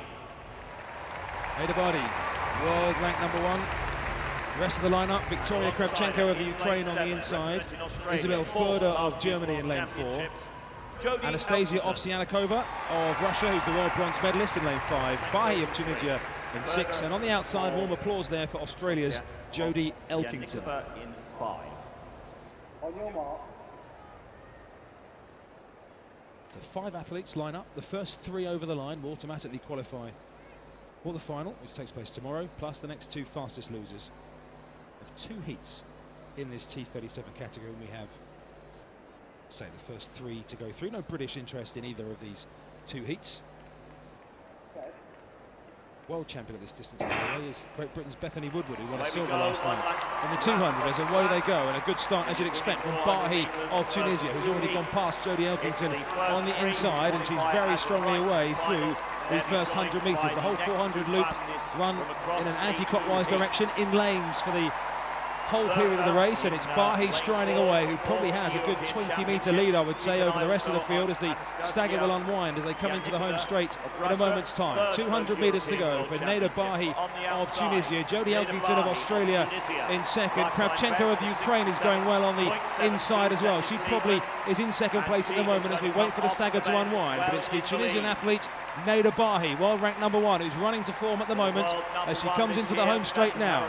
On the inside, it's Kravchenko of the Ukraine in second, with Jodie Elkington on the outside, currently in the third automatic qualification place, but she's fading, and up on the inside comes Furda of Germany and Oysanikova of Russia, but it's Neda Bahi of Tunisia who's a good 10 metres clear here. The race is on for the minor positions in the qualification places as Bahi crosses the line. Victoria Kravchenko of the Ukraine will get second, and it's Anastasia Ovsanikova of Russia who finishes third, with Elkington fourth and Isabel Furda of Germany in fifth. First three go through, plus the next two fastest losers across the two heats. Back to the triple jump. Ruslan Kadishev's second round jump, 12 metres 11, a big improvement for him, but is still in third place. So next to go, Xavier Porras of Spain. He's currently lying second. Personal best for Neda Bahi in winning that 400 metres, 1:07.49, 3 seconds short of the world record mark. Season's best for Kravchenko in second, and Oysanikova of Russia the third qualifier. So the silence for the triple jump on the far side. Xavier Porras, the last mark by the way for Kadishev, I mentioned it was around about 12 metres, 12 metres 11, a season's best. That still has him in third.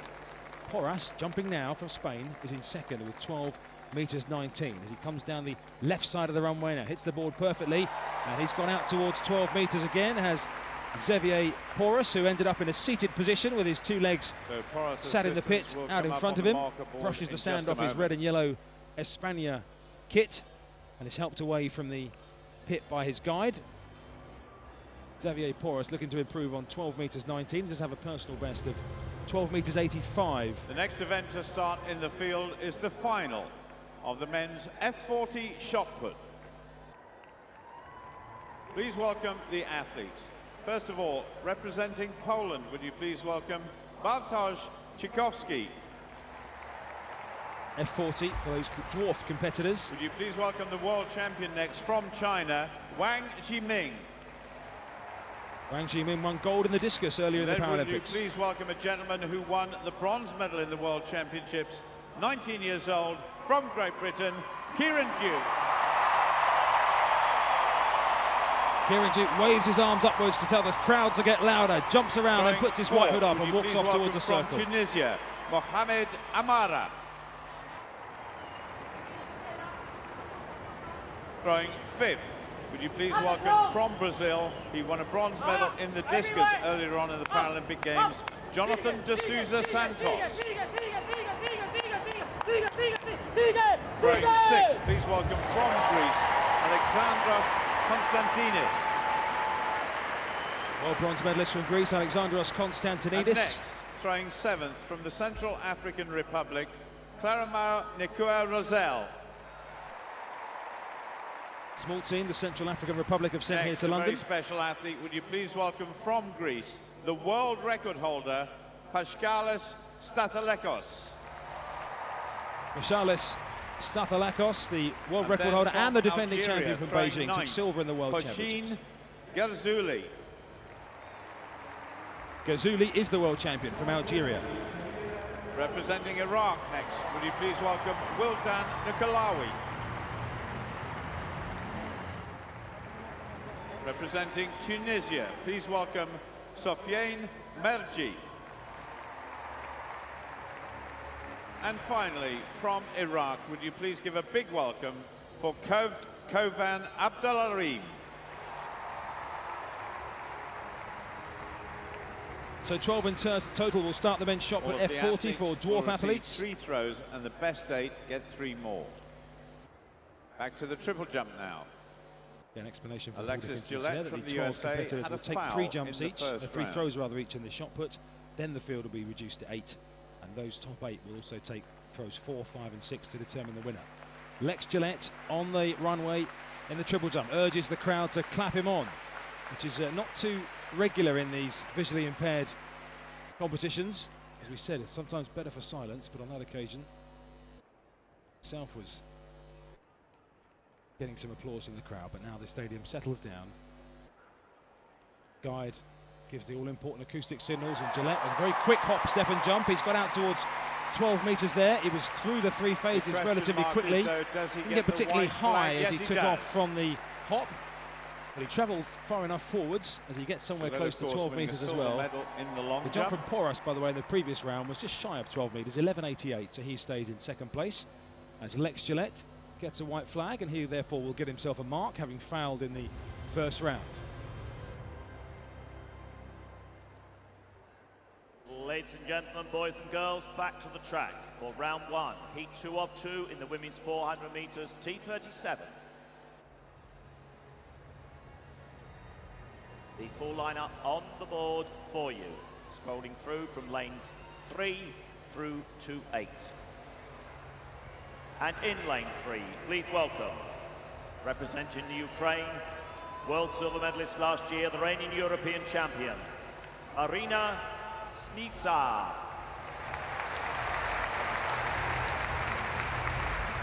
Big smile and a big wave for Marina Snisa, the world silver medalist from Ukraine.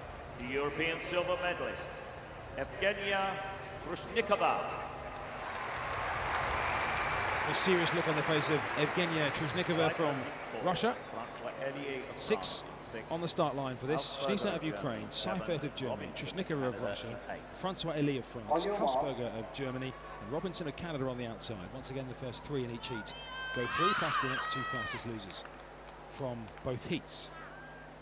This final takes place tomorrow night here in the Olympic Stadium. 400 metres, they're starting again, just away to my right here. Some of them opting to crouch down fully on the track, with their knees resting, or their right knee at least, resting on the track. Others in the starting position until they're called to their marks. And away they go, and in fact, it's a good start on the outside by Leah Robinson of Canada.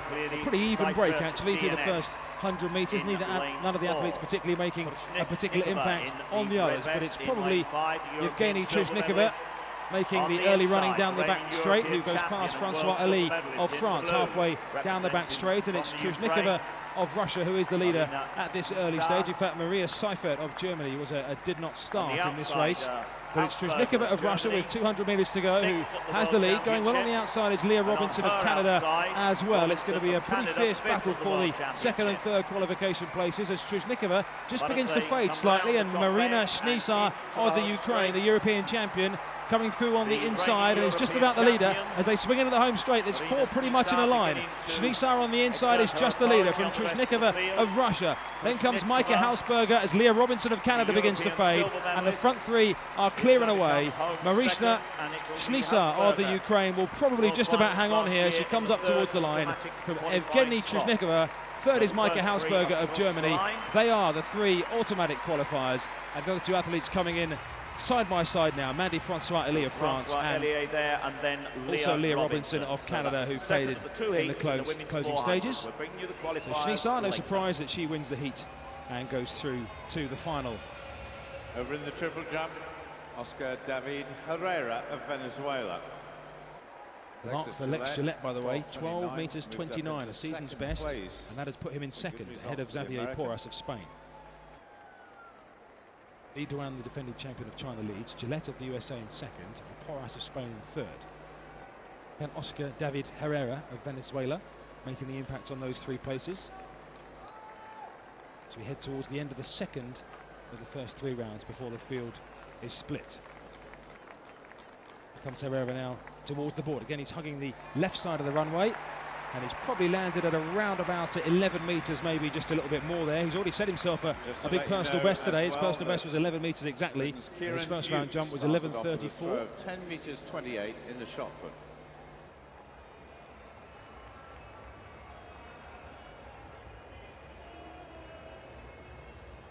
And up on the board, the qualifiers there for the final, the women's 400 metres, T37.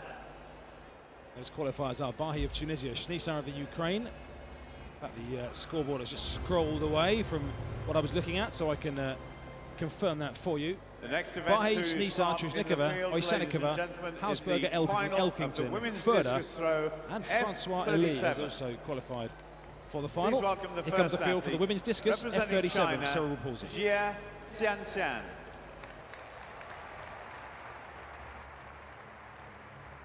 Next, from Great Britain in her 4th Paralympic Games, the European champion, Beverly Jones.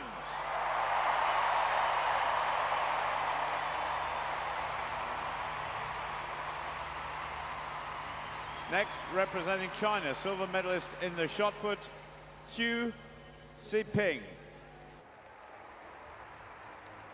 Next, representing Venezuela, please welcome Yomera Cohen. Next, an athlete who received a bronze medal for the shot put from the Czech Republic, Eva Berner. Next, representing Brazil, please welcome Charlene Choela. Going 7th, representing Ukraine, please give a big welcome for Victoria Yasevich. Next, the defending champion, also won the gold in the shot put, representing China, Mi Na. And finally, representing Latvia, big welcome for Tega Cantana. For the women's discus for F37 cerebral palsy sufferers, including Great Britain's Beverly Jones, who is the world silver medalist and the European champion. Over in the triple jump. She hails from Deeside in Flintshire, Wales. Representing Greece. Trained with Gloucester Athletic Club. This is her 4th Paralympic Games. World silver in both the shot and the discus. Finished 7th in the shot put a couple of nights ago. Up to date with Kieran Duke as well from Great Britain, who's taking part in the men's shot put F40 for dwarf athletes. Tell you a bit more about Kieran. He's also Welsh, from Cwmbran in South Wales. Trains at the Disability Federation Sport Wales in Cardiff. A couple of medals for him in the European Championships in Holland this year as well in the javelin ladies and shot. gentlemen, He picked up boys bronze. and girls, in the men's discus F51, 52, 53, a world record, an F51 world record for Mohamed Berharo, 12 meters 37 to take the lead. We've had pushing something like 40 world records in this Paralympic Athletic Stadium so far, and the latest for Berhal of Algeria in the men's discus. Whether a mixed classification events, by the way, there are different world records for each single classification. Athletes can only set a world record in their own classification. So in the case there of the Algerian athlete, who's currently yet to record a Mohamed jump. Berhal, he is an F51, so has the most severe level of impairment of those three categories, 51, 52, 53, that are being contested in the discus.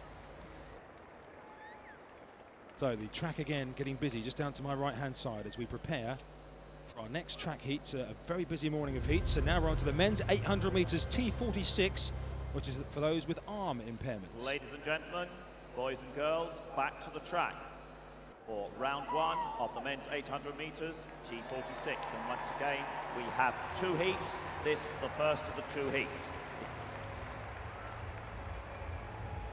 And in lane 1, would you please give a warm welcome? He's one of the fastest men in the field, representing Kenya, Abraham Tabi.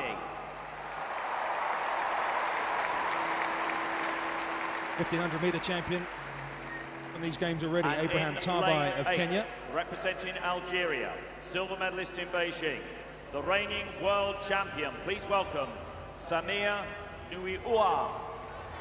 Samir Nuiua of Algeria, the world champion, Beijing silver medalist, also got a bronze in the 1500 here in London. The world record holder and the defending champion, Marcin Avrizin of Poland, goes in the second of these 2 heats. There are 9 athletes in each of these heats. First 3 go through, plus the next 2 fastest losers.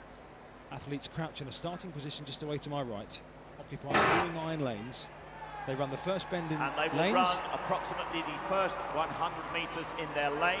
And a very strong start in And then lane number they 5 are from Chris Hammer of allowed the to USA, break El Hati from of their Morocco, lane, Kebede of particularly Ethiopia, applies Chisholm of to Kenya, the athletes Matzinger in of lanes Austria, 3, 4, Kilitazlan 5, of 6, 7 Turkey, and 8. and Silcox of Australia complete the field in these So first of two heats in the men's 800-metre T46 arm impairment. It's the two Kenyans, Abraham Tabai and Tesfalem Kebede, who have gone to the front, beg your pardon, Yona Chesum of Kenya, who have gone to the front, with the American Chris Hammer currently sitting in third place as they swing round into the home straight. There will be a bell to signify that they have one lap to go, and it's the Kenyans who lead. Abraham Tabai, no surprise, is out in front here as they come up with 50 metres left of the home straight, and they'll hear one lap to go. A positive move by Kebede of Ethiopia down the outside, and Samir Nuiua gets himself up into third place as well as they take the bell. There it is, with one lap to go, and Abraham Tabai of Kenya strides out in front by 2 metres, followed by his compatriot Yona Chesum as well. Nuiua, the Beijing silver medalist, up on the shoulder of the third place athlete from Morocco, that is Abelhadi El Hati. They're halfway down the back straight. They've got about 250 metres to go.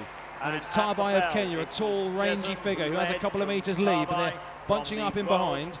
Only the first 3 in this heat will automatically qualify, plus the 2 fastest losers, and those 3 automatic spots are currently between 6 athletes. 150 metres to go as they swing round the bend away to my left, and still out in front is Tabai of Kenya. Chesum right there as well for Kenya. The 2 Kenyans right at the head of affairs, but Samir Nuiua of Algeria coming down the outside now, probably just has the lead with 50 metres to go. A strong finish from Chris Hammer of the USA as well. It's 4 for 3 places here. Chris Hammer of the USA down the outside. It's probably just going to get there. Indeed he does. It's Hammer of the USA. In second place was the Algerian Samir Nuiua, and very tight for third between the 2 Kenyans. I think Abraham Tabai, the 1500-metre champion, may well have got there and got the third place. Matzinger confirmed as the winner from Austria. A season's best for him, 1:55.33. Nuiua confirmed in second, 1:55.38. And you can follow third. Very close on the line. That will probably be looked at a photograph. Scoreboard. We're going back to the triple jump. And it is Tabai who gets there in third, confirmed the third automatic qualifier ahead of his countryman Yona Chesum. An America's record for Chris Hammer in fourth this time, as we go back to silence for the triple jump, and it's the Brazilian competitor Dos Santos with his second attempt on the far side, and he's run through, I'm afraid, and that's going to be a foul for Dos Santos, who just lost his rhythm as he came up towards the board there, because he went past the board. If the competitor pulls up before they get to the board, then as long as they have enough time left on the 1-minute jump clock, they're able to reset and have another go. So unfortunately a foul for Dos Santos. A foul the for women's Dos Santos. Discus competition progressing very nicely. Yu Ziping, the chortles of laughter from the crowd, by the way, was because one of the officials close to the long jump, triple jump pit actually managed to fall off their chair as the jumper was approaching. This is why the crowd just suddenly burst into a little bit of laughter as that was replayed on the big screen. Just away to my right, in front of the big screen, the Paralympic cauldron burns brightly. Those flames have been going since the opening ceremony. They'll continue till the closing ceremony, of course. Just to the left, the 2 white flagpoles standing with pretty still flags at the moment, with the Union Jack of the host country and the white flag of the International Paralympic Committee. 14 metres 46, the longest throw ever recorded for F40. So world record in the F40 next to go men's discus for dwarf athletes from the Chinese athlete Gulin of Russia, a foul in the first round. New world record set by Wang Jiming of 14 metres 46. Kieran Duke of Great Britain's first round throw was 10:28, which is well short of his first personal best. He currently lies in 6th position. Confirmation of the qualifiers for the women's 400-metre T37, which you heard a short time ago. Bahi, Sniza, Trushnikova, Ovsyanikova, Hausberger, Elkington, Furda, Francois Ali. They are the 8 qualifiers in the women's 400-metre T37, which is tomorrow, as the athletes gather in their lanes for the second of the men's 800-metre heats here, the T46. Just jogging back towards their lanes, there are games makers dressed in smart purple polo shirts with red flashes across the shoulder and beige trousers, a mixture of young men and young women.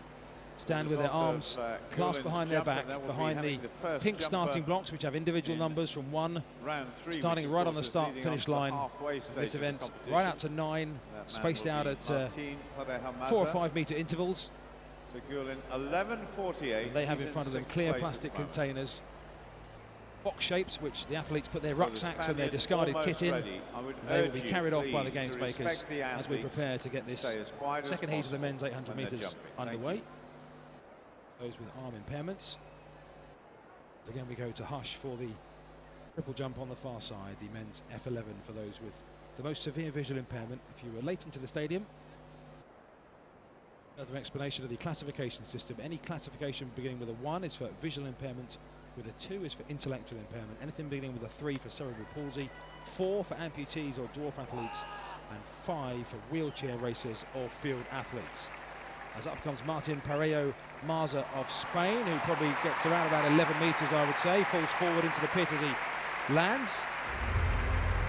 And there's the sting to signify we're ready for the next heat of the 800 metres. The second heat, and in lane 1, the defending Paralympic champion, the world record holder. Please welcome, representing Poland, Marcin Avizen. Way to the stadium for Marcin Avizen, defending champion, world silver medalist, representing Poland. Representing Australia. One of the fastest men in the field, 4th at last year's World Championships, Michael Roger.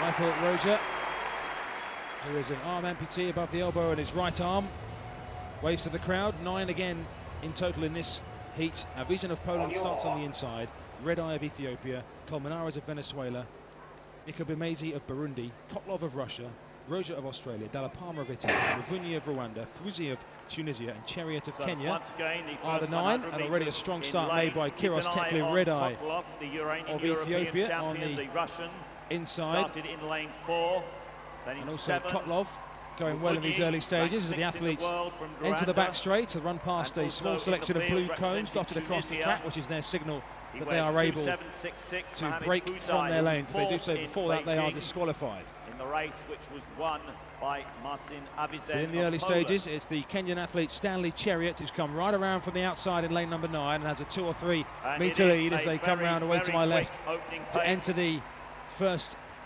home straight with nearly 1 lap to go. Chariot of Kenya is the leader in these early stages. The fastest automatic qualifying spots. Fuzi of Tunisia is right out there as well in these early exchanges as they come up past the line now with 1 lap to go and they hit the bell. Chariot, who leads from Fuzi as they go through the bell in 58.61.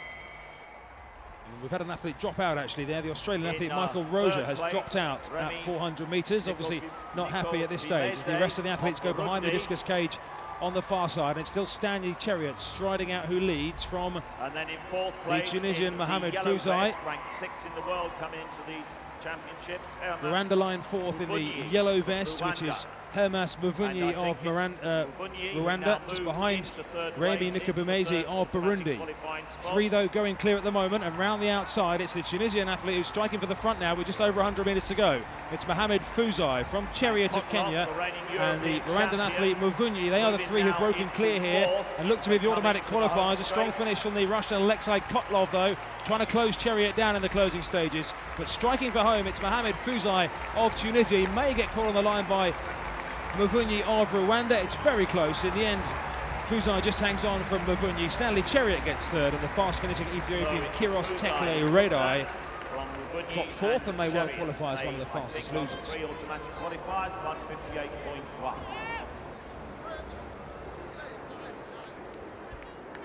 Update on the triple jump, by the way, because we have completed the second round now.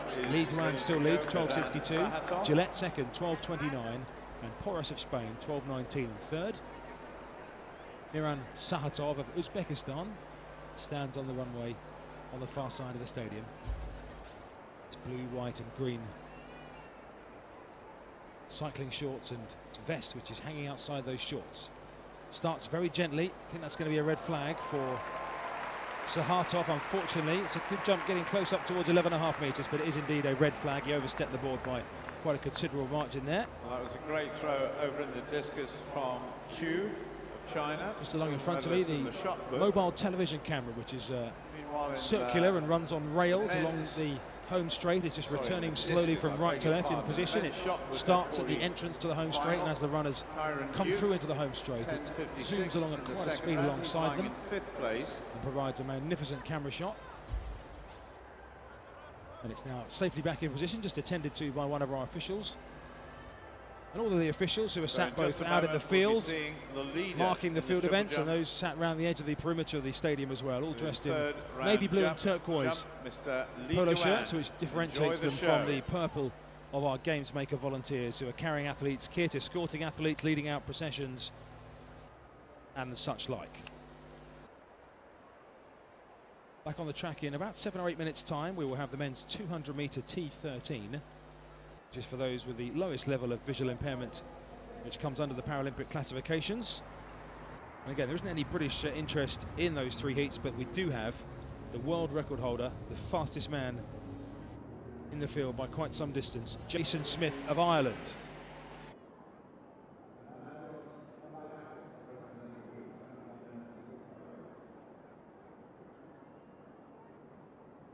Cheers are for the theatrics of Li Duan of China. Played up to the crowd the other day when he won the long jump, very theatrically. At the last minute, he ripped off his tracksuit bottoms, almost Superman style, ripped them off. They just tore off from his trousers as he comes up to the board now and jumps around about 12 metres once more. So a good jump from Li Duan, who punches the air, does a forward roll upon exiting the pit as well. A good reaction. And stands patiently for his guy to come across the other side of the pit to collect him and lead him back to his start. Yes, Li Duan, he jumped the other day in the long jump in the safe knowledge as he took his final jump that he had already won the gold. And he was pretty proud to the crowd, including ripping off his tracksuit bottoms at the very last minute, which I have to say caught everybody by surprise. We thought he was going to jump in the tracksuit bottoms, and all of a sudden he ripped them off. Attacking a forward roll. We're just seeing a slow motion replay on my monitor in front of me. So still to come this morning, we have 3 heats of the men's 200 metres on the track. The time is coming up towards 11:15. We also have British interest in the women's 200 metre T34, and we have the favourite for the title in that classification as well, Hannah Cockcroft, who won the 100 metres. She's the world champion and the world record holder. She's coming up in about half an hour's time, looking to qualify for her final, which takes place tonight. That's in the T34 category. That is for wheelchair racers suffering from cerebral palsy. No change for Olivia Breen, she still qualifies. Katishev about to go in the triple jump. The sun just temporarily has ducked behind, as you may be able to feel if you're sat on the right side of the stadium, just ducked behind some wispy white clouds which have suddenly appeared over the top of the arena here in Stratford in East London. Magnificent arena, these Paralympic Games called a template for the future. Some of those looking to build on the success that this Paralympics has gained, heading 4 years on to Rio de Janeiro in Brazil in 4 years' time. A foul by Katishev of Ukraine as he unfortunately missed his takeoff and ran through into the pit, so he will have a foul registered against him. We're about a third of the way through the third round in the men's F11 triple jump, whereby the field will be split down to the final 8 after the completion of the third round. The leader and the defending champion.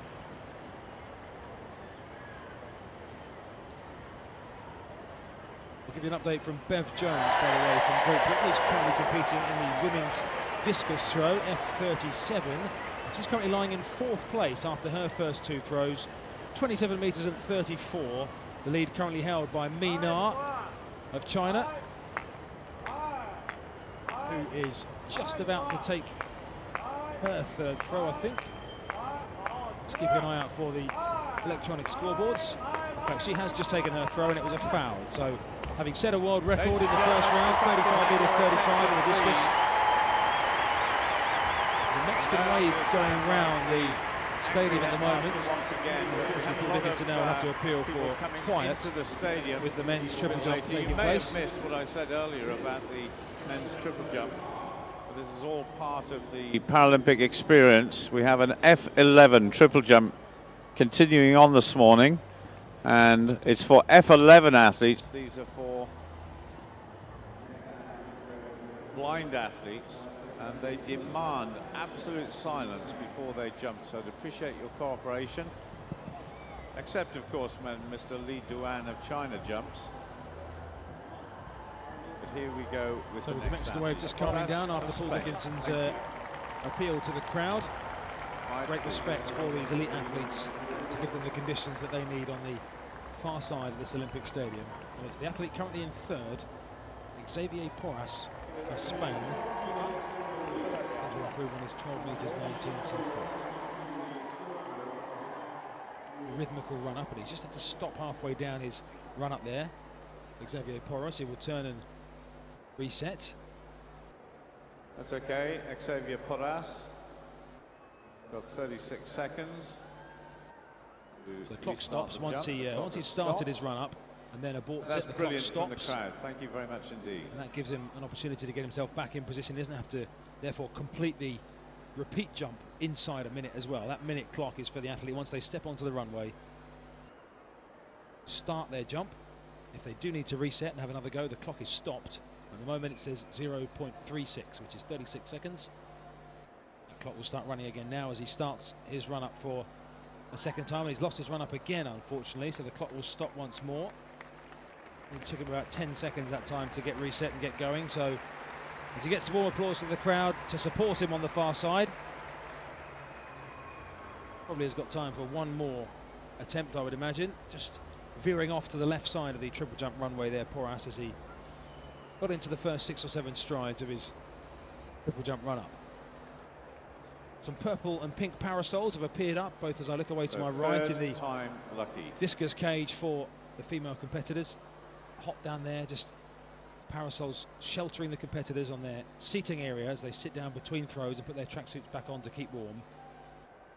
A couple of London 2012 parasols have popped up away to my left as well for the men's discus throwers. Porras this time seems to have got his run up much better. Hits the board nicely because Porras is out short of 12 metres. The applause for the crowd is to support Porras for getting through his third round. Doesn't look too happy with it, I don't think, unless that's a reaction of motivation rather than anger. Well done. As Porras hits the board. Just a little bit of momentum through the skip stage.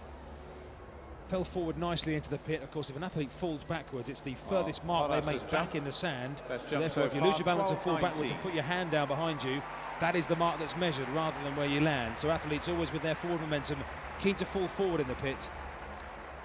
And that mark for Porras will come up very shortly indeed. He's currently in third place, looking for an improvement on 12 metres and 19 centimetres. As on the far side, the men's 200 metre T13 competitors line up in their blocks. It's 11:59, so no improvement for Porras. And there's the sting to signify the men's 200 metres T13 for visually impaired competitors. Back to the track for round 1 in the men's 200 metres T13, and this is heat 1 of 3. Qualification, the first 2 in each heat through as of right. And in lane 5, please would you welcome, representing South Africa. He's already taken bronze in the 100 metres. He's ranked #1 in the world this year, Jonathan Ntutu. Big smile from Jonathan Ntutu of South Africa. There are 7 athletes in this. Hugo Cavacho of Portugal on the inside. Juan Muna Martinez of Spain in lane 3. Mohamed Fanouna of Palestine in 4. Jonathan Ntutu, the 100-metre bronze medalist in South Africa, is in lane 5. Braden Dolfo of Canada in 6. Alexei Labzin, the Beijing silver medalist from Russia, in 7. And Ayub Shawi of Morocco in lane number 8. It's the first 2 who qualify. There are 3 heats. And Jason Smith of Ireland will get a great reception, having already taken the 100-metre gold. He goes in the 3rd of the 3 heats. The athletes settle down on the far side. And the quiet from the start will be important. These athletes T13, so the visual impairment classification, but the 3 signifying this is the lowest level of visual impairments permitted at the Paralympic Games. Settle down on the far side then. 7 on the start line, 2 automatic qualifiers. And away they go, and a fantastic start by Jonathan Ntutu, who's flying around the first bend. He's already up the inside of Dolfo from Canada in lane number 5. Also going well is Labzin from Russia. These 2 the 100-metre bronze medalist and the Beijing silver medalist, leading the field at the moment with Ayoub Chayoui of Morocco down the outside, but easing down as they come up towards the line. The win will go to Jonathan Ntutu of South Africa, who just gets there ahead of Alexei Labzil of Russia, and Chayoui of Morocco is third, looking to get through as the fastest lugeman probably will do, I imagine, with that heat, but no problems at all for Jonathan Ntutu, world ranked #1, or the silver medalist from 4 years ago. African record. An African record for the South African athlete Ntutu, 22.40, knocking about a tenth of a second off his personal best. And a personal best too for Chayoui of Morocco, 22.56. In just a moment, but let's we'll be hoping that on can get him through a few moments more. As one of the two fastest losers across all three heats, of the USA, currently lying in second place, a best of 12 meters 29. So Lex Gillette in his red kit with USA emblazoned on the front in blue lettering. Again, appeals for quiet over on the far side of the arena. Gillette currently second, 12.29, 33 centimetres short of the leader Li Duan from China at the moment. Gillette, first time, excellent speed, good hop, skip and jump, and again it's just over 12 metres, looking. If that gets a white flag, that could as be he an gets the white flag. For Lex Gillette, 12.29 in the last round, and this is a round where after it only the best 8 competitors will go forward to take 3 further jumps. As we get to the halfway stage of the field events, by the way, as well as the field being reduced to 8. For the final of the men's they jump in reversed order with the leader going last. They stay in that same order right through jumps 4, 5 and 6. The uppercase cues show the automatic qualifiers, and the little cues show those who are qualified by right of fastest times. Matzinger of Austria, the fastest of the qualifiers. Rio of Algeria also qualifying for the final of the men's 800 metres. Let's just clarify who's got through for you as well. Matzinger of Austria, Nuiua of Algeria, Tavai of Kenya, Chesum of Kenya, El Hati of Morocco, Fuzai of Tunisia, Wavuni of Rwanda, and Stanley Chariot of Kenya. They are the automatic qualifiers. Final of the men's 800 metres T46. So still in the third round. So look over at the triple jump pit on the far side. I mentioned there are a lot of school groups and those from different organisations in today, and a warm welcome if you are tuning into this audio description service. There are, as I see on the far side, various collections of groups easily identifiable from this far side by virtue of the colour of the t-shirt they're wearing or bib. Just by the long jump pit there's a very vivid collection of luminous orange caps, probably 20 or so, sat in 2 rows, representing a school or group, I'm sure, as Herrera of Venezuela won't trouble the leaders with that jump as he lands at about the 11-metre mark. Just above those fluorescent orange caps I can see some more luminous yellow bibs. Round with about 150 metres to go on the bend away to my left is a collection of probably 60 or 70 all clad in green. And right at the top of the top tier of the stand on the far side there's a huge congregation either side of a staircase in the middle of them of a luminous yellow bibs, obviously school parties and others putting bibs on the youngsters to make sure that everyone stays together and everyone can visually see where everybody else is, and therefore they are standing out nicely for this near capacity crowd. There are 1 or 2 empty seats. A foul there from Herrera. Dotted around, of course, people go to the toilet and pop off to get something to eat and drink as well. But as I look around, there aren't too many white empty seats inside this magnificent Olympic Stadium. As we mentioned earlier on, we've passed through 1 million spectators inside this stadium so far for this London 2012 Paralympics athletics competition. It's Barakas of Greece who's back on the long jump runway. Beg your pardon, the triple jump runway over on the far side. Again, it's exaggerated move of the arms. That looks like that's going to be a foul, I think, from Barakas. He's got out towards 12 metres, but he looked to be relatively close on the board. We'll wait to see. Gets the white flag. Oh, it is a white flag, so he's just about okay. Pushed the board right to its limit there, did Barakas of Greece. There is a small strip of plasticine on the pit edge of that white takeoff board, and if the athlete makes a mark in that plasticine, that signifies a foul, a no jump. They must keep their foot behind that plasticine, and rather it just be simply done on the eyesight of the board judge, who is sat alongside with both a red and a white flag down by the floor. And just looking at the plasticine is the concrete proof, in inverted commas at least, of whether the athlete has fouled or not. A world record. Waiting for the distance to come up for Barakas in second place of Greece. And Ghazouli of Algeria, a new African record. Down in 5th place at the moment, 11 metres and 49 centimetres, the season's best for him.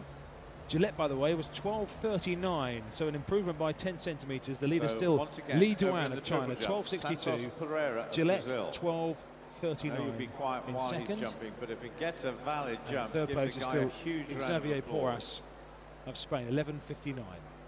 2 fouls. Pereira of Brazil has to register a jump here if he wants to have any chance of making it through to the second half of the men's triple jump F11 competition. He's registered 2 fouls so far. Cristianos dos Santos Pereira, he is capable of jumping over 12 metres. His personal best is 12.27. Stadium goes silent now. His guide is still stood alongside him. He positions him, of course, at the exact length of his runway. In fact, he has 2 guides in operation here, Dos Santos Pereira. One to position him in the right place at the end of the runway, and one standing by the board to clap, give him his acoustic signals on the way. And Dos Santos, hopefully that's going to be a legal jump. He's landed about half a metre or so in the pit. He does get a white flag, which is great news, so a mark at least for Dos Santos Pereira. It may not be enough to get him into the final 8, but it is still a legitimate jump. In this second heat of the men's 200, please would you welcome, representing Greece, one of the fastest men in the field, ranked 3rd in the world this year, Ioannis Protos.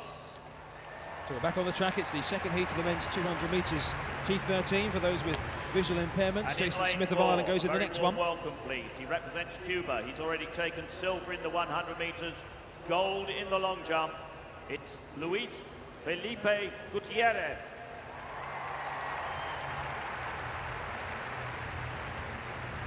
So again, there are 8 in this men's 200 metres. The first 2 go through. Karim of Iraq on the inside. Protos of Greece, Gutierrez of Cuba, Zlatanov of Bulgaria, Zverev of Russia, Johnson in Sweden, Klavins of Latvia in 8, and Handler of Switzerland in lane number 9. 100-metre silver medalist Gutierrez is the fastest in the field with 22.06. It's his personal best. His challenge likely to come probably from the 2 athletes on his inside, I would imagine. Kadim of Iraq and Protos of Greece. Again, the athletes settle down on their marks. In the top left of the arena as I look over on the far side, where one of the discus cages has now been taken down as that competition is now streamlined to the final 8. They have been throwing in 2 pools, they will now throw in just 1 cage. Athletes into the set position, and away they go on a relatively even break, and a good start from Zverev of Russia, who's in lane number 6, who's gone storming through the first 100 metres. Gutierrez inside him, looks pretty comfortable with a long loping stride and seems to be going very easily. It is the 2 athletes on the inside who challenge for 3rd and 4th, but it's Gutierrez with Zverev right alongside him, and Gutierrez happy to let Zverev go past and win it.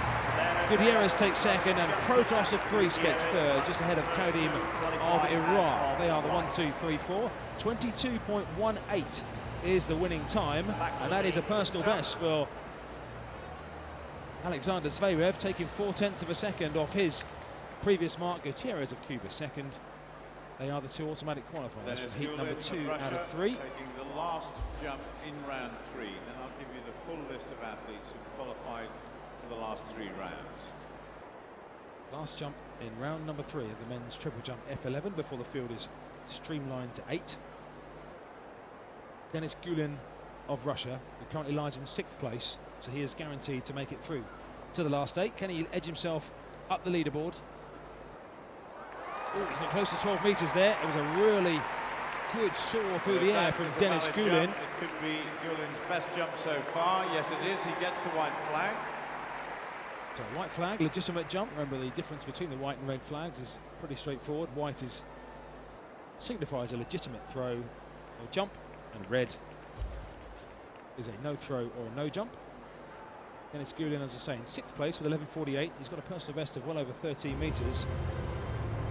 His final step is jump, followed by into the pit. It was an extremely good leap. We're back to the medal podium. For the women's shot F20.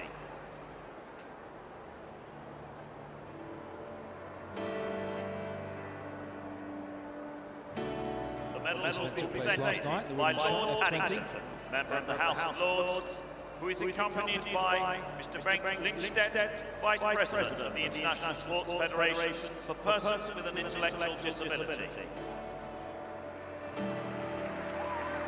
Ladies and gentlemen, the bronze medalist, representing Ukraine, Svetlana Kudelia. Bronze for Ukraine, for one of the countries who've really invested in Paralympic sport over the last 4 years, a significant investment from them and from the USA as well. Close the gap on the powerful dominant nations such as China, and of course, needless to say, a significant investment from Paralympics GB as well. Nearly £50 million invested by Paralympics GB across all sports over the last 4 years in the build-up to London 2012.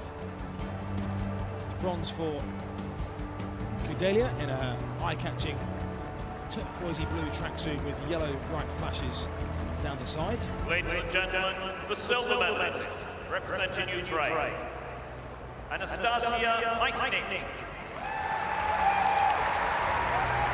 It's more of the same. The Ukrainian tracksuit is on the silver podium. Anastasia Mishnik of the Ukraine receives a silver medal. Little look around from her teammate on the third medal podium there, Kudelia, and gave a little clenched fist and a round of applause. And the Ukrainian athletes stand side by side, separated only by the gold medal podium in the centre.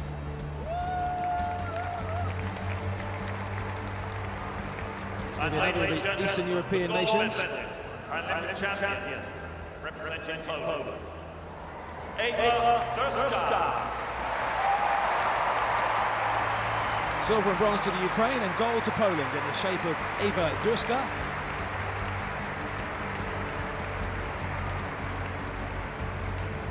Who has striking blonde hair, 2 kisses for the dignitaries, dressed in their smart dark suits, who take it in turns first to walk forward and present the medal. They return the first dignitary to their position, succeeded by the second, who takes his flowers off the tray held by our hosts.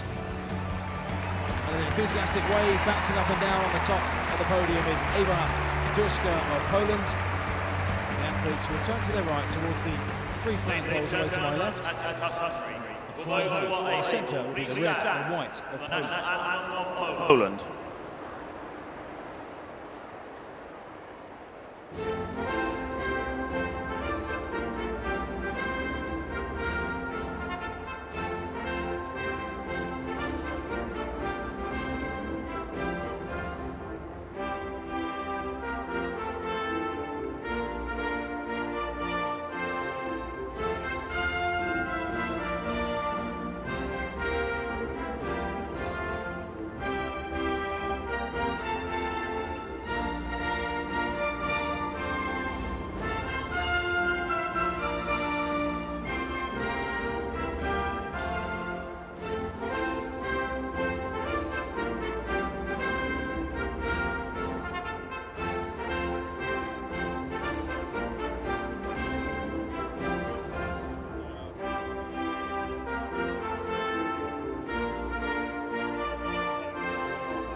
Sung along word for word by Eva Durska of Poland.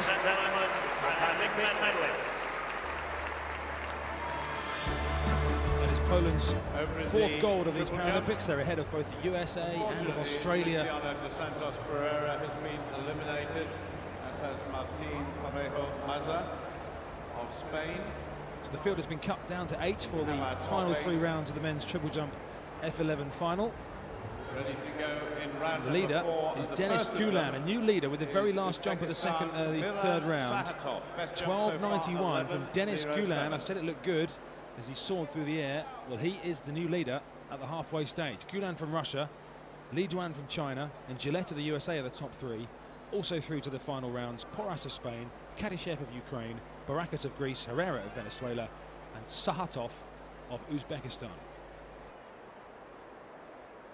The crowd go silent again on the far side, save for the chattering you can hear amongst spectators around the arena. It's Miran Sahatov. As I say, the athletes will now jump in reverse order, with the 8th placed athlete going first, and Sahatov is currently in 8th place. A very gentle start to his run. Then he explodes into life in the second half of it, and he gets out somewhere around about 11 metres, probably closer to the mark actually. Ladies and gentlemen, the third and final heat for the men's 200 metres, and there in lane 2, representing Morocco, ranked number 2 in the world this year, please welcome Mohamed Amgoun. Athletes being introduced for the third heat. Listen to the roar. Gold in the 100 and set a new world record. He is the defending champion. He is representing Ireland. Welcome, Jason Smith. Not quite a 100% roar that the British athletes have been getting, but still a healthy roar for Jason Smith from across the water in Ireland. 8 line up again for this third and final heat of the men's 200 metre T13. First 2 go through. Jason Smith, the overwhelming favourite for gold overall, rather than just in this event. Amgoun of Morocco on the inside, Andrade of Brazil, Johnson of Sweden, Lozhinov of Russia, Smith of Ireland, Lamzan of Thailand, Price of the USA, and Nasser of Algeria. They are the 8. Jason Smith is the world record holder, 21.43, set in Beijing. Last Paralympics back in 2008. He's already got 100 metre gold. He's also the defending champion, looking to double up and give Ireland some further medal success. The athletes are on their blocks. The far side.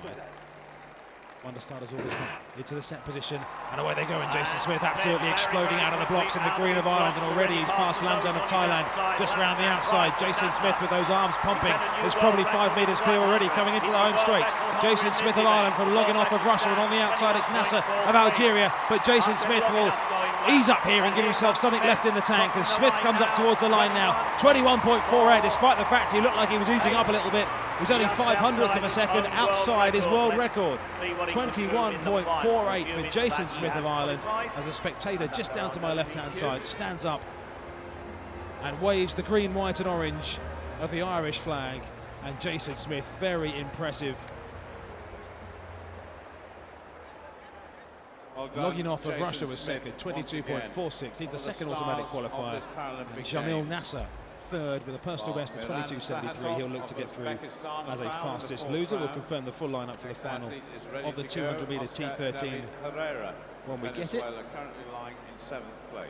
And that 200 metre T13 final, by the way, takes place tomorrow night here in Olympic Stadium. If you have tickets for that, you are very lucky. If you have tickets for this evening, you're very lucky as well, because it should be a sensational night. If you aren't here in the stadium this evening, then definitely get yourself by a radio, television set, however you normally follow the sport. As the jump taken on the far side by Herrera of Venezuela, lying in 7th position. In the men's triple jump F11 for visually impaired competitors. So the previous jump from Sahatov of Uzbekistan was a foul, by the way. Just try and bring you up to date very, very quickly. 200 metre qualifiers, Smith, Zverev, Gutierrez and Tutu, Lamzin, Lozhinov, Shawi and Protos of Greece. In the 200 metres. Well, up on the board for you, ladies and gentlemen, boys and girls, the qualifiers for the men's 200 metres T13 final. Jason Smith, the fastest of the qualifiers. And there you are, the 8 qualifiers. Back, I think, Paul, to the triple jump. Well, before we do that, I'm just going to draw your attention to the man next to go in the F40 shot put final. Wang Jiming of China next to go. He broke the world record earlier. Big up today with the other field events that are going on, by the way, as well, out of the centre. I can tell you we have British interest in each of the next 2 heats on the track. The women's 200 metre T37 for wheelchair competitors. Melissa Nichols from Cheltenham will go in the first heat, and Hannah Crockcroft of Leeds, the 100 metre champion, the world record holder, she goes in the second heat. The women's 200 metres. That's next on the track in a minute or two's time. The athletes just coming out onto the track on their far side. They'll do a warm-up lap in their racing wheelchairs. The stadium settles down for the latest jumper in the men's triple jump, who is the world champion in this event. Barakis of Greece, who currently lies in 6th position. Bev Jones, by the way, of Great Britain, in the women's discus, is in 3rd place in the F37 for athletes with cerebral palsy. It's going to be a foul for Baracus, I'm afraid, in the triple jump. But Beverly Jones has thrown 30.04 metres, a season's best, and that has her currently in third place behind the two Chinese athletes, Mina, the world record holder, and Xu Chuping of China. But Bev Jones of GB, currently third. She'll be taking her 5th throw out of 6 in the next few minutes, and I'll keep you in touch with how far she registers. Athletes just going past me for their preparations for the women's 200 metres. Melissa Nichols of Great Britain, her Paralympic debut, as I say. She's from Cheltenham. Well, she, I'm sure, will get a huge roar, like all the Paralympics GB athletes have done so far. Foul in the 4th round. Next trains at Warwick University, does Melissa Nichols, just south of Birmingham. In 5th place.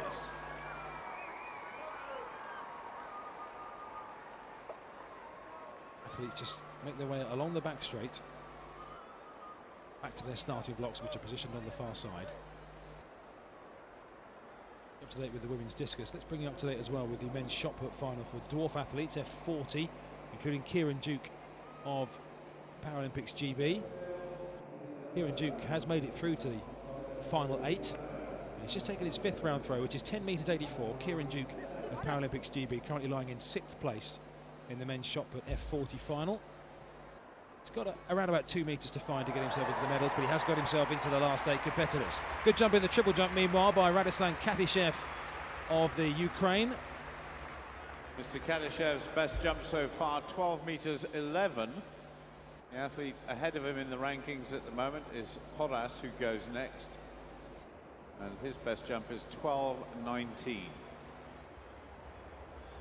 So we'll watch one more jump before we go to our next track event.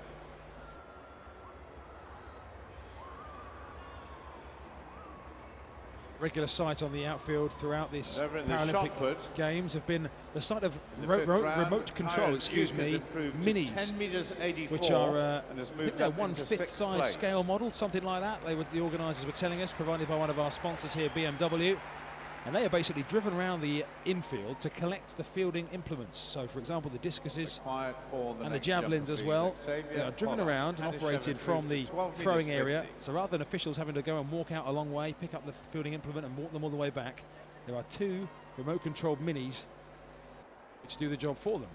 Apart from in the shot put, where it doesn't fly quite so far, and an official just picks up the shot put and rolls it back down a specially erected ramp, collected by an official at the other end. Remote control minis currently parked up, do a fine job out of the infield. There's the next triple jumper, Porras of Spain, looking to get himself further up the medal rankings. Good jump from him, somewhere close again to 12 metres. Beverly Jones of Paralympics GB is in the discus circle. Keep an eye on how she goes. Of the women's T34 200 metres. Needs to pull out an extra metre or so if she's to challenge for the silver medal, and she's fouled actually, Beverly Jones, so she stays in 3rd place with 1 jump still to go. As we get to the first heat of the women's 200 metre T37. Would you please welcome from Great Britain, in lane 5, Melissa Nichols.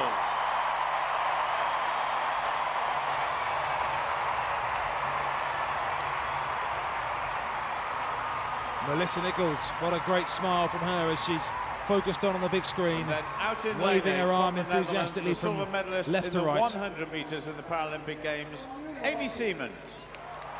Amy Siemens of the Netherlands on the outside. There are 6 in this, the first 3 qualify.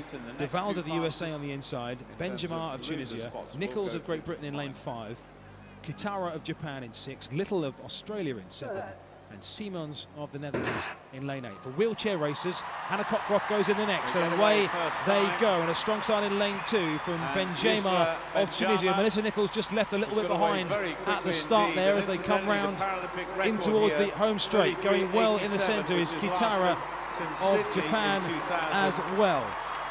As they come round, it's Benjamin of Tunisia who leads, and on the outside, Little of Australia and Siemens of the Netherlands. They're the front 3, and it's currently Rosemary Little of Australia with 50 metres to go, who leads by almost a full chair length from Amy Siemens of the Netherlands. They are the 2 automatic first qualifiers.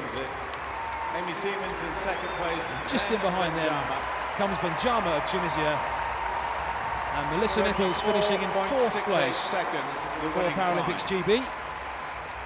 only 2 fastest losers go through. I'll get her time for you in just a moment to see if she will have a chance of going through to the final.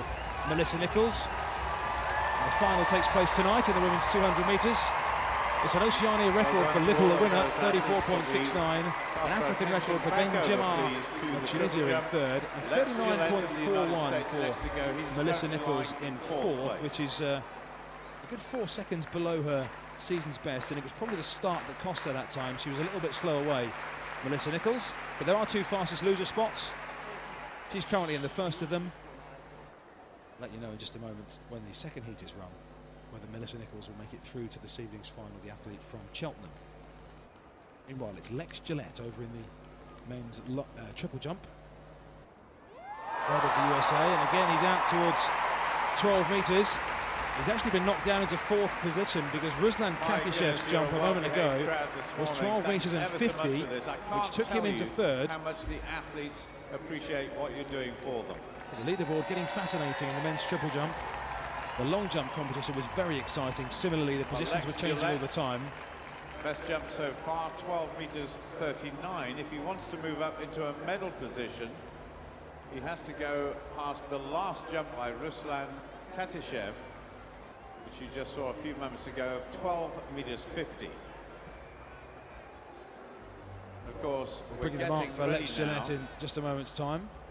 For the big showman in this competition, I forgot to mention actually. 0.50, and it's only 12.19 for Lex Gillette, so he stays 4th. The third round by Dennis Gulin was a massive 12 metres 91. That has taken the Russian into the lead. So I'm sure you're going to... He's just gliding past me for heat number 2 of the women's 200 metre T34 for cerebral palsy sufferers who use a racing wheelchair. Again, big British hope here. Hannah Cockcroft, the 20-year-old from Leeds.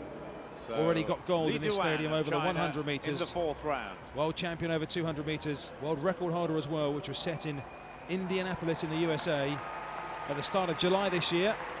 31.23. And the applause is for the showman of the triple jump, as you may have just heard Paul Dickinson refer him to, Li Duan of China.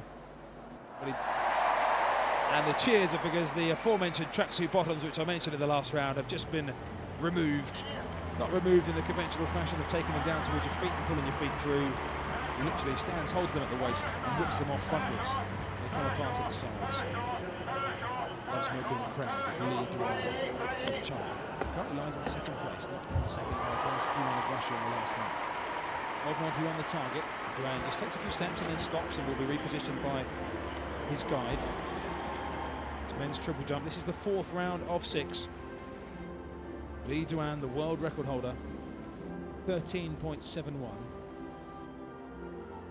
Set in Beijing in China in 2008. Just a little bit more action on the 2 main flags that have been flying all week in the stadium. The white of the International Paralympic Committee with the emblem emblazoned on. 3 colours of red, blue and green. And the Union Jack just to its right. Applause for Kieran Duke of Paralympics GB in the men's shot as he punches the air after his latest throw. Iduan. Triple jump. There he goes again, his 2nd attempt at this particular jump. Good stride from Li Duan, and he's gone sailing towards 13 metres there. It's a red flag, unfortunately, so that jump won't be measured. It looked long. That looked to be a long jump indeed, but it was a foul. So Li Duan, as you can hear as the crowd realise that it will be a red flag. In order so, to take the Dennis Gulin is still the leader. The next man, of course, every jump that goes by when somebody doesn't go past him gives him an increased chance of winning the gold. Dennis Gulin of Russia, who does have the longest jump in the field, his personal best of 13.2. But Li Duan, the defending champion and the world champion, looking to somehow hang on to his title. So they're getting set on the far side. The athletes are in position for the next heat of the women's 200 metre T34. Their wheelchairs are positioned on the start line. Again, the 200 metres will be run in lanes. You'll hear the sting in just a moment, the sting sound, next to go, which will signify that we're ready to introduce the competitors. for that women's 200 metres. But we're going to pause and have one more jump to complete this fourth round of the triple jump. Dennis Gulan, the leader, is on the runway. His blue shorts and his white, blue and red singlet of Russia. Holds out his two arms in front of him. Signal to his guide that he's ready to go. Now his guide using his shouting acoustic signals on this occasion. Gulan up to the board now, hop, step and jump, and that's going to be short of his current mark, so the positions will remain unaltered. Gulan leads 12.91, Lee 12.62, and third place Kadyshev 12.50. They're the top three going into the fifth round. The next event on the track is the second semi-final of the women's T34 200 metres. Please welcome one of our featured athletes here in lane 3 from the Netherlands, Desiree Franken. And our other featured athlete in lane 4, the world record holder from Great Britain, Hannah Cockcroft. Hannah Cockcroft breaks into a little smile, but she looks very focused. She waves her right hand to the crowd. And this highly promising young elite athlete from Leeds sets out on her bid now to make it a golden double here in the Olympic Stadium. The 100-metre champion goes in the heats now. The 200-metre champion. After this heat, we'll know whether Melissa Nichols of Great Britain will sneak through to the final as well. Cockcroft goes in lane 4. Franken inside her. Pond of Australia, Burrows of Canada, and Messer of the USA. And Hannah Cockcroft again has had a terrific start over on the far side, and she's taken 5 metres out of the field already. As they turn their chairs slightly to the left. On the inside, it's Desiree Franken of the Netherlands who's trying to go with Hannah Cockcroft. But Cockcroft straightens up for home with 100 metres left to go. She's 5 metres clear and going further away, Hannah Cockcroft. And she won't put too much into this. She's looking up at the big screen to see what is happening behind her. And she's winning this at an absolute canter. Hannah Cockcroft has won by 15 metres. And it's coming up at 33.20, which is outside her previous world record. She's won very easily. Desiree Franken comes through in second place. It's a Paralympic record for Hannah Cockcroft. That is a new Paralympic record.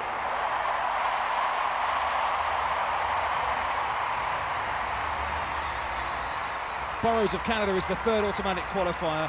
40.45 Messer in fourth place. And by my maths again, that means that Melissa Nichols of Great Britain will also make it through to this evening's final in the women's 200 metres T34. But Hannah Cockcroft looking in scintillating form and the overwhelming favourite to make it gold, to go with her 100 metre gold that she picked up earlier in the games. And it's confirmed on the scoreboard, Melissa Nichols of Great Britain is through as one of the fastest losers. So Great Britain will have 2 representatives out of 8 in this evening's final, which is just after 7:30. Uzbekistan. Great news.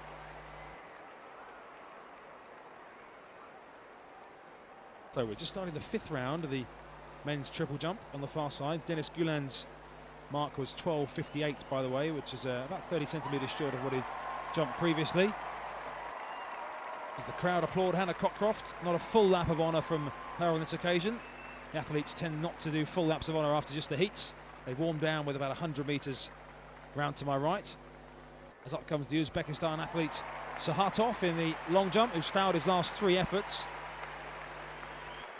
Hannah Cockcroft comes back towards me. She'll turn left and she'll be greeted by we had the final throw in the British media just down F37 discus away to my right, and in fact another fine throw by Channel Nina 4 television crew, I think, are just talking to Melissa Nichols, who now knows that she is into tonight's final on her Paralympic debut. Hannah Cockcroft is wheeling into position alongside Melissa Nichols as the first action on the 100-metre track is going to be coming very shortly. We have 3 heats of the men's 100-metre T46. Noticed, but the lady who won the bronze medal from Great Britain, Beverly Jones. A confirmation there from Paul Dickinson that Bev Jones of Paralympics GB has finished in the bronze medal position in the women's discus throw.